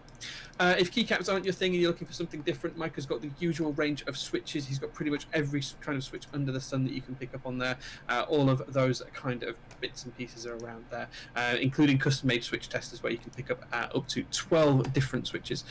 So you can pick and choose and make your selections, and there's all sorts of different bits and pieces. You know, you can configure that and go absolutely nuts. So if you're new to the community, you want to try out some different switches, you've got a friend who's thinking about joining, you need to pick up something for Secret Santa or anything else, if you've joined ours or the UK one or the Reddit one, you know, this could be a pretty good gift to give someone who's new to the community. As well, remember that if you are buying anything that's outside of a group buy, you can use the promo code CLACKERS, CLACKERS, and that will give you a small 5% discount. Yep, absolutely. Moving on, we have Input Club over at Kono.store, who has about as many GMK sets as you could possibly run in a month going on right now, starting with the lovely GMK Ursa that we were talking about earlier. Jay and I both really enjoyed this set, so that's available right now over on Kono, as well as GMK Umbra, if you're more of a Pokemon kind of person, GMK ASCII, if you're more of a nerd, GMK Sharkbait, if you want the second best GMK Shark set to ever exist, as well as GMK Yugo, if you want the best set of the year. So, definitely GMK 9's round 2, because that's running on there as well. Oh, that's right. I think they're about to run another GMK set this month too. I think they're going up to like 7 or 8 this month, which is like... Shokoa 2 starting this month? Is that next month? I can't remember. Shokoa 2? I think that's just next month, isn't it? Oh, I don't know. Anyways, I think, is Yugo still failing, like, horrifically? Is there a graph? Last I saw it was on 35 units sold, but that was about a week ago, so I don't know how it's doing since then. I don't know if Amir or Eskimojo or someone who might have a little bit more knowledge is watching. But yeah, last time I did see the details, it was at 35. Yeah, that's kind of a bummer, because I really do like that set. Anyways, so yeah, lots of GMK sets going on Kono this month, and most of them looking pretty darn good, in my opinion. Yeah, absolutely. It looks really, really good. If you want to look towards more of our Eastern friends, you can take a look at KBDfans. So Wei and Gang have got a ton of different stuff on there if you want to check them out. In group buy at the minute, they've got the 2 SA sets that we talked about a couple of weeks ago. They've got SA Mo Choco, which gives you all sorts of nice greens and creams and pink kind of tones. And it looks like the website's changed because I've just refreshed the page. That literally changed while we were live. Yeah, there wasn't a group buy. I won't cover that. Just as I refresh, I'm glad I refreshed the page there. Okay, so yeah, as well as that, they've also got lots of really entry-level kits and items as well. So if you're looking for a keyboard set to get someone into the hobby, if you're looking for something to build for your first build, if you're looking for something to use as a workboard or anything else, they've got some really, really great, fantastic options in a plethora of sizes. You can pick anything up from a 40% to a full size, depending on what they've got on offer at any given time. So do go and check all those out. There's pretty much anything you can get, as well as spare parts for most of the boards they sell, or 60% PCBs, because we all need those at some point because we run out of them, and everything else as well. And also do try and check out their B stock market, because things do come onto there at really great prices and disappear really quickly because everyone buys them.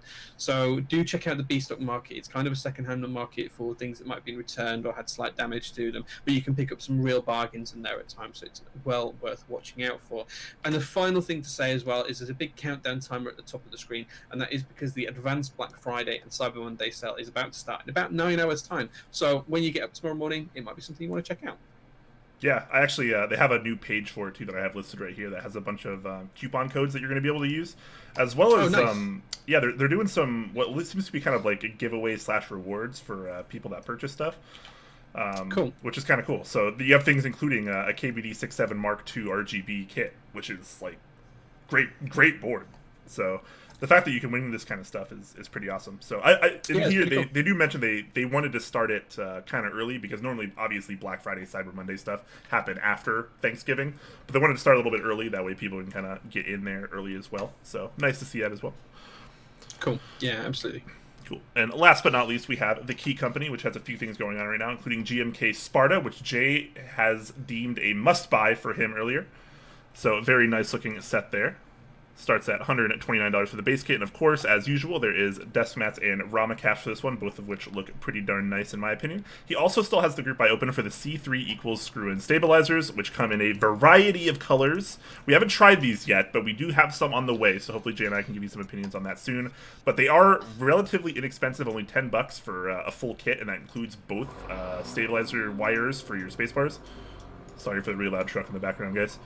But yeah, that's still open now as well, and starting tomorrow, like we mentioned before on the stream, the SP11 is actually opening. So tomorrow that opens, so make sure to check that out. Starts at $399 if you want a split Southpaw keyboard that has a ton of keys and looks pretty awesome. So make sure to check that out, guys. All right. Yeah, great. Okay, cool. So, time to jump into our Q&A section now, guys. So if you do have any questions, I know a few people have posted already, do drop some questions into chat. We'll try and answer anything you can ask us, keyboard related, life related, or otherwise, but we'll try and keep it on topic as much as we can. So just raise any questions, tag us, make sure you tag us, because we can't see if you don't tag us. There's too much going on in chat for us to read everything, sadly. But yeah, I think we've had a few. Yeah, Antonio starts us off by asking if anyone is getting the SP111. I don't think I'm going to be able to get it because it costs money, and I can't really buy things right now that cost money. But I do like the board quite a bit. Yeah, I think I really do like it. I don't want to buy two split boards, and I'm definitely going to be picking up the Doppelganger. So I won't be buying the SP111 or SP111 or whatever you want to, however you want to say that. I do think it's a really good price. I do think it's a great idea for a board. I think it's great for productivity users who need a numpad. So yeah, I think it'll do really well anyway. I don't think anyone should worry about buying that. I think it'll do great. Oh yeah, I'm sure it'll do fine. The Doppelganger, like you, is more up my alley as well, just because I do prefer smaller boards. Things like the SP111 are a little bit too big for me, even though the numpad is on the left side, which does help me a lot, because I have ordered a Southpaw full size, like we mentioned, I don't know, a year and a half ago. Yeah. So yeah, I already kind of have that Southpaw numpad layout on the way, and it's such a big board that I don't think I'd want two of something that's similar. So sure. If I had to pick between the SP111 and the Doppelganger, I would get the Doppelganger just because it's way more my particular layout. But the SP111 does look beautiful, especially with that cat white on black set from One Creative Mind. Yeah, that right? render, I love that render, dude. It's so good. Yeah, it does. The renders actually for the whole board are absolutely fantastic. In fact, I think one of the things we talked about was, I can't remember, I don't even know if there's a prototype for it actually. I don't think we covered whether there was or wasn't. Prototype for the SP111? Yeah, did we cover that? I can't remember if we even talked about that. I don't think we did. Welcome to live shows. Yeah, there we go. Where everything goes wrong. We bang the drum every week. You need a prototype. You need a prototype. You need a prototype, and then we just don't even talk about it for that one. But I think that would do. We're sorry, Blind Assassin. We're sorry. We make mistakes sometimes. One of our new mods, Geo, asking Milk and Chill. Yes. Yeah. That's a little bit of an Milk. inside joke there that literally none of you are going to get, but that's okay. Nobody needs to. Milk Langalandia asking, what do you get every time you go grocery shopping? For me, it's a specific brand and flavor of potato chips my wife is addicted to. Interesting. Brian gets milk. Brian gets milk from Milk and Chum. I don't buy a lot of milk from stores. I don't buy a lot of milk, but when I do, I prefer to get like local farm stuff. Sure. Especially if I can go directly to the farm and you can get raw milk, which they aren't allowed to sell distributed like commercially. Really? But out here, I don't think it's really, really harshly regulated. Oh, really? Yeah, like you can't. I don't think there's a single store in America you can buy raw milk at. All of it is like homogenized in some way. Wow. Okay. Yeah, you can buy it fresh from the farm here, and that's not a problem at all. Well, that's why the UK is better than America, because it's one of the reasons, right? They're okay with raw, like organic products, and we like to use chemicals and everything. Why? It's only because we've got a free healthcare service, so it doesn't matter if the milk makes you sick. And you probably don't even need to use it nearly as often as Americans do. Well, yeah. Anyways, what do we get every time we go grocery shopping? What's your go-to? I've got a thing for crusty bread. So our local farm shop, where we do most of our shopping, they bake all of their bread locally and fresh, and I tend to call in there 1 or 2 nights during the week on the way home, and we go up there every Saturday. And they just do this really wonderful crusty bread. It's great for toasting, it's great for sandwiches, it's great for doing pretty much anything with. And they do a couple of different variants. So they do one with melted cheese in the crust, they do a seeded version, and it's just delicious. And I know that bread's bad for me, and I know that gluten's bad for me, but I just love it. So yeah, I always get some really nice fresh bread. Hey Jay, we don't get bodies like ours by not eating bread. Let's be real. My body is a temple. It's a temple for bread and milk. Mine is a wonderland, but for carbs. Yeah. Let's see. What do I get every time I go grocery shopping? I don't know. I don't think there is a specific item I get every time I go grocery shopping. I'm the kind of person that doesn't usually I don't go to a grocery store and spend like several $100s and stock up on everything. I go to the grocery store and I spend like $20 or $30 like every couple days. Or something like that. Like every like 3 or 4 days, I'll just be like, oh, that looks good. I'll just pick that up. And it kind of depends on like what looks good at the time. Sheesh. If I had to pick one thing, I drink a lot of kombucha actually. So I pick up kombucha almost every time I'm at the store. So I guess that's probably my most consistent product. I try to get like different flavors and distributors and stuff, but yeah, I drink a lot of kombucha. Sure. Cool. Right. Okay. Mantic Zeus says, what do you guys prefer on a carbon fiber plate, tactiles or linears? Linears all the way. So I think carbon fiber plate is quite possibly my favorite material for plates right now. I'm definitely moving away from using metal plates and into other materials. Carbon fiber is probably my favorite.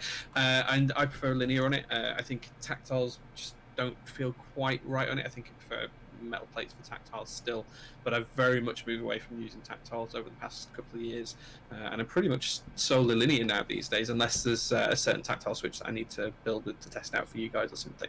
I'm pretty much solely linears for boards that I want to use, so I would say linears for a carbon fiber plate personally. I'm thinking back on it now. I don't think I've ever in my life used tactiles on a carbon fiber plate. I think I've only used linears.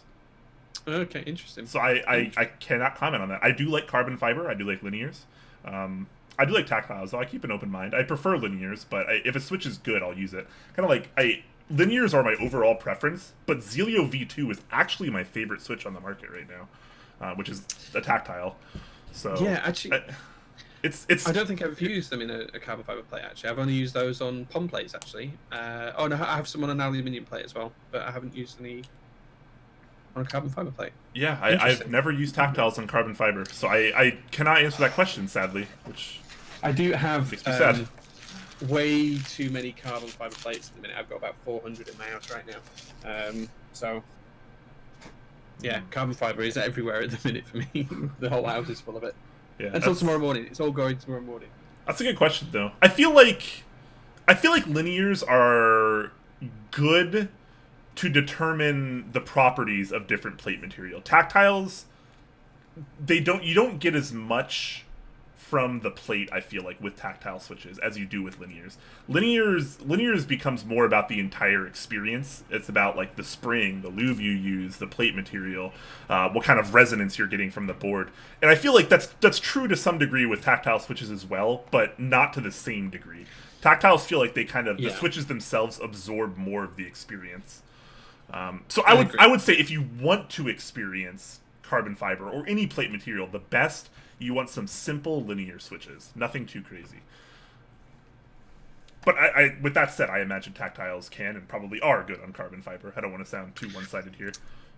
Yeah, I mean, you know, whatever switch you prefer, whatever plate material you prefer, there's no right or wrong answer. It's all preference at the end of the day. So I would personally tend to put linears on carbon fiber, but if you want to put a tactile on there, it's never going to, you know, be a bad decision if you enjoy it.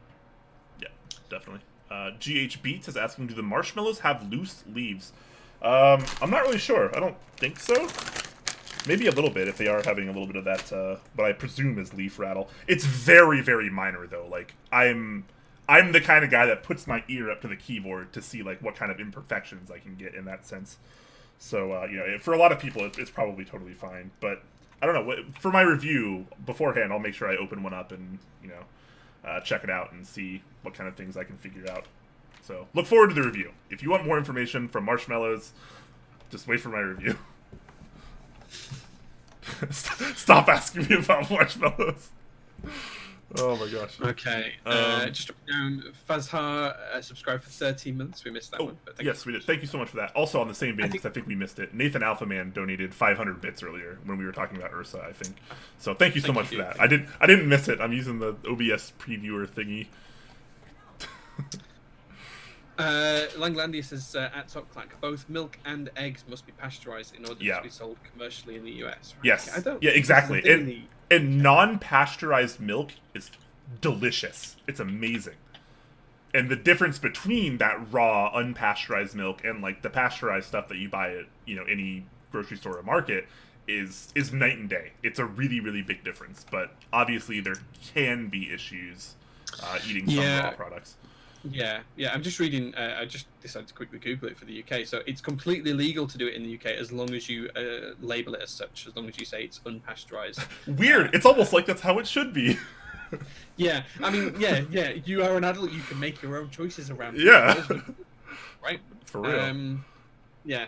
It just says that you have to have this specific sticker on it or this wording on this sticker, and that's it. So yeah, it's Well, everything in America though is basically owned by big pharmaceutical companies and lobbyists, huge food brands. Like the U.S. is such a weird place, man. I wonder what Donald Trump's stance on raw milk is. Who knows? He's probably about to get impeached. Anyways, we're not getting into politics here. Slippery Pete with our next question asking, he calls me Brain, which is fine. I get that a lot. I remember you saying you liked Belgian ales. Give me a recommendation, please. Oof, a recommendation on Belgian ales. Did he just want? I guess by recommendation he means good. Belgian ales. Well, why would you recommend something to someone bad unless Duval or something like that? Yeah. But I've with that said, I've never had a Belgian ale that I wouldn't drink again. Oh, really? You're lucky then. Yeah. Well, I mean, maybe it's a little bit easier for you. Out here, we don't usually have a huge selection of them. We'll just get like a large handful, and they're often pretty good. So obviously, you're in a place where you're a little bit closer to the EU, so you probably get that stuff imported a little bit easier. I'm in the EU. Well, you know what I mean. You know what I mean. Yeah. The fact that you are in the EU makes it easier for you to get EU products.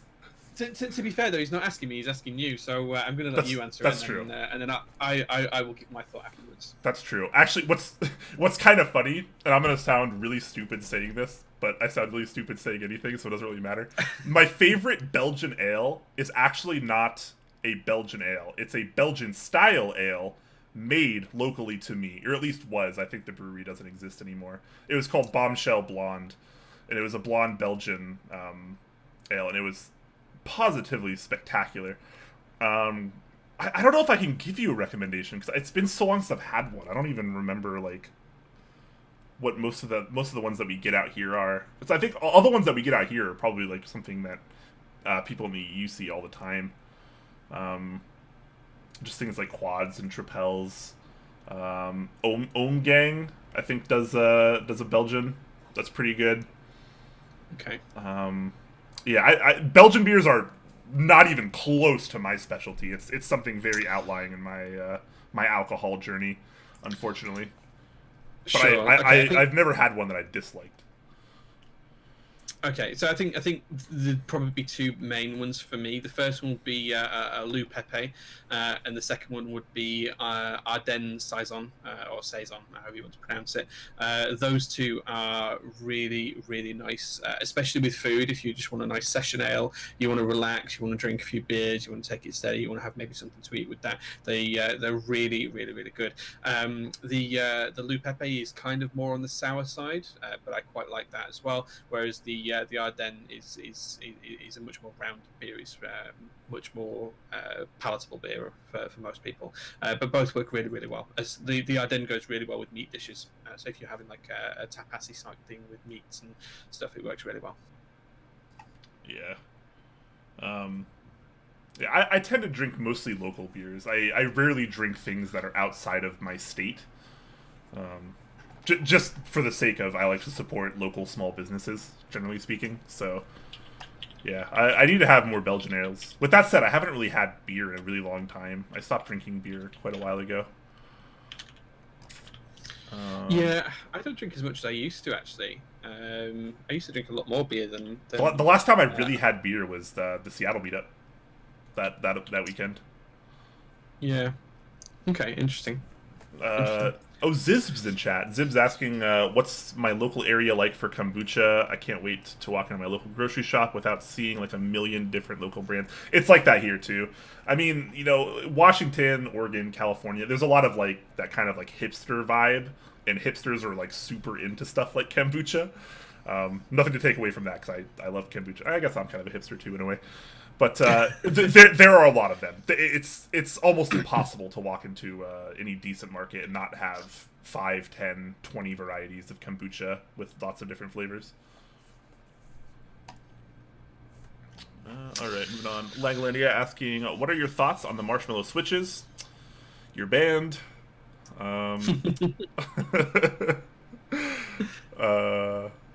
Langlandia again. It's legal to sell pasteurized eggs in the UK. We cannot sell each other's eggs. I didn't realize that's so interesting.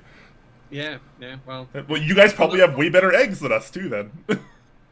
Well, it's funny you should say that, because I know we went out for breakfast a couple of times when I was in Seattle. I did notice that the eggs didn't taste like eggs when I was there.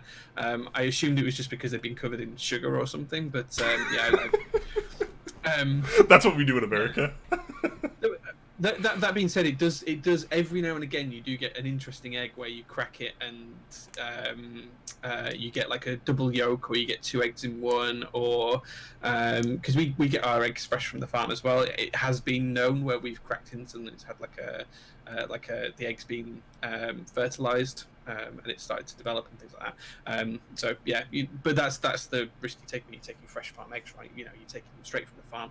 Quite often when we pick them up from the farm shop as well, they're still warm because they've literally been plucked from the hen's basket that morning, and we pick them up at 8:30 a.m., 9 a.m., and they're just there. So it is really nice to do that. Yeah. What a bummer. I wish we had raw eggs and raw milk more readily available here, but that's come to the UK, man. I know. I really should. Anyways, back to some keyboard questions. 10 Strong asking, tuning Alps Matthias style stabs. I mean, Alps stabs are a little bit easier because there's not really a whole lot to them. All you really have to lube is where the wire clips into the plastic clip. Yeah. For lack of a better term. My honest answer to this is, unless the key's larger than 2U, so on the spacebar only is the only place I'd use an Alps stab. I do find that Alps keycaps tend to be much more rigid and less wobbly than MX style ones. So I think that anything up to 2U is absolutely fine to not use a stabilizer for an Alps keycaps. Anything that's larger than that, then so like the odd shift and the spacebar is the only ones I would use.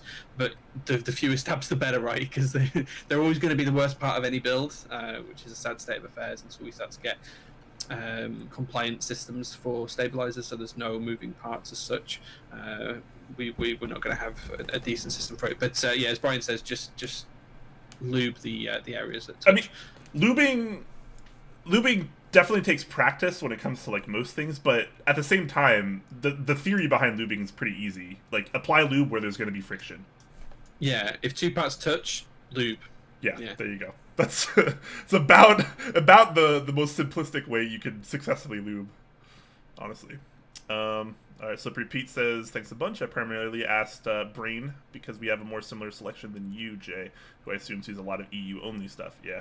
I saw someone else in the chat mention Delirium Tremens. I have had that. That is available out where I am, and it was very good. So I imagine if I can get it out here, you could probably get it in whatever state you're in as well.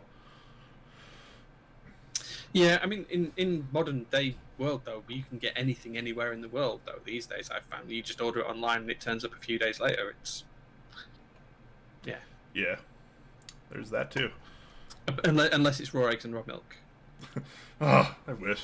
Raw milk's so good, dude. And I was thinking about it before the show. That's where that milk and chill joke came from. I was thinking about raw milk with chocolate, like a raw chocolate milk. Oh, man. There's nothing like it. It's so good. Right, okay. I don't like flavoured milks, you see, so I don't like strawberry milk or chocolate milk or anything. Well, that's fine. You don't like enjoying life, and I do, so it's fine.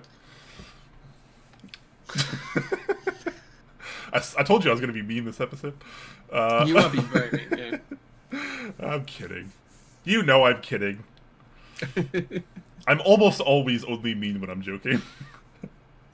Yeah, so Kossi Fanitutu is giving Etre Gourmet and Belgium in a box, great Belgium online beer sales. So I've only used Belgium in a box myself. I haven't used the other one, but Belgium in a box worked really well. I think you can order like 10 or 12 beers at a time. Yeah, like a week, and they arrive. Yeah, really good. Do they ship internationally? Yeah, they ship internationally. I know people in Australia that use them, so yeah, you should be able to get them to ship to you. I don't think it's particularly cheap. It's probably going to work out quite expensive, but hey, some of the stuff that you can get on there is pretty damn good.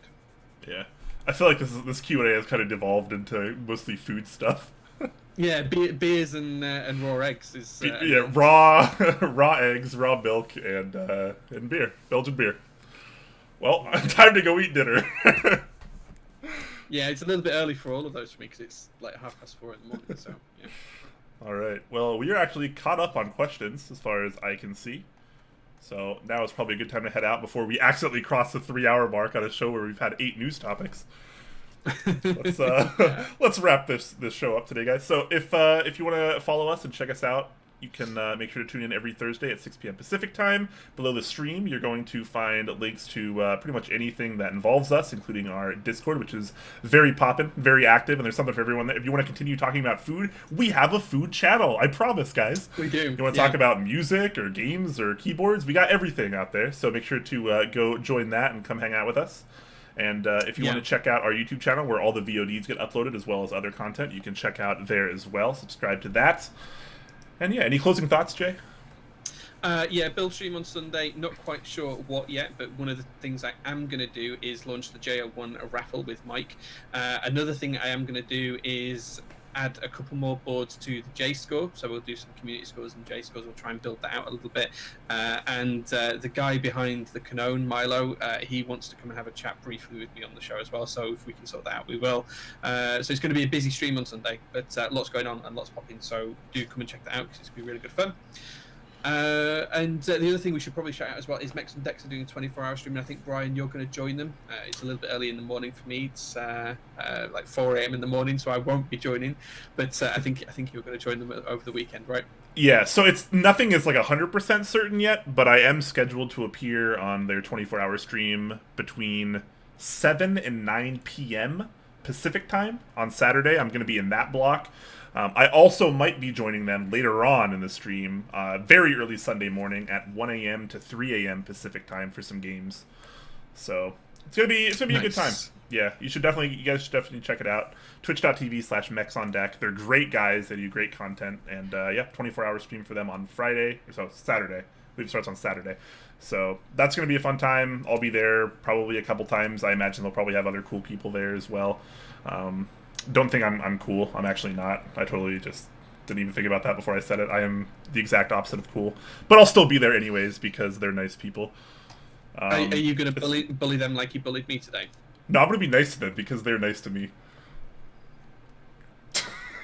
I read your news document today. I read it. Every single line. I read it. You finally did it, Jay. Come on, you know we have to like poke at each other on stream because like that adds so much to the comedic value of Top Clack. Sure. If we were never mean to each other, we'd have half as many viewers. Guaranteed. Maybe. Guaranteed. Maybe. Yeah, you're probably right. Guaranteed. Anyways, yes, make sure to check them out on a Saturday, and I'll be there as well. I wanted to do a build stream last week, and if you guys maybe didn't see what happened, something in my streaming setup somewhere went wrong, and I wasn't able to actually stream my my primary camera, which you can't actually see, but I'm tapping on it right now above there. My camera seems totally fine, so I think either my capture card just flat out died on me, or the most recent Windows update screwed up a bunch of things, but I tried multiple drivers, I tried multiple cables, multiple USB ports. Nothing seemed to want to register my camera on my PC, so I wasn't able to stream last week, sadly. I'm going to try to figure that out as soon as I can. I have another capture card already on the way, so hopefully that'll sort things out, and if not, then I'll try to figure it out otherwise, but that's the hope. So look forward to that, because I do want to do some more streaming soon, and I was sad I wasn't able to do it last week. I cried a little bit. Bless. Yeah. Anyways, make sure to check out me on the Next on Deck stream on Saturday. Make sure to check out Jay on Sunday for his epic build stream. And make sure to check out our show again next week, Thursday, same time, same place, 6 p.m. Pacific. And until next time, we love you. We do. Most of you. All of you.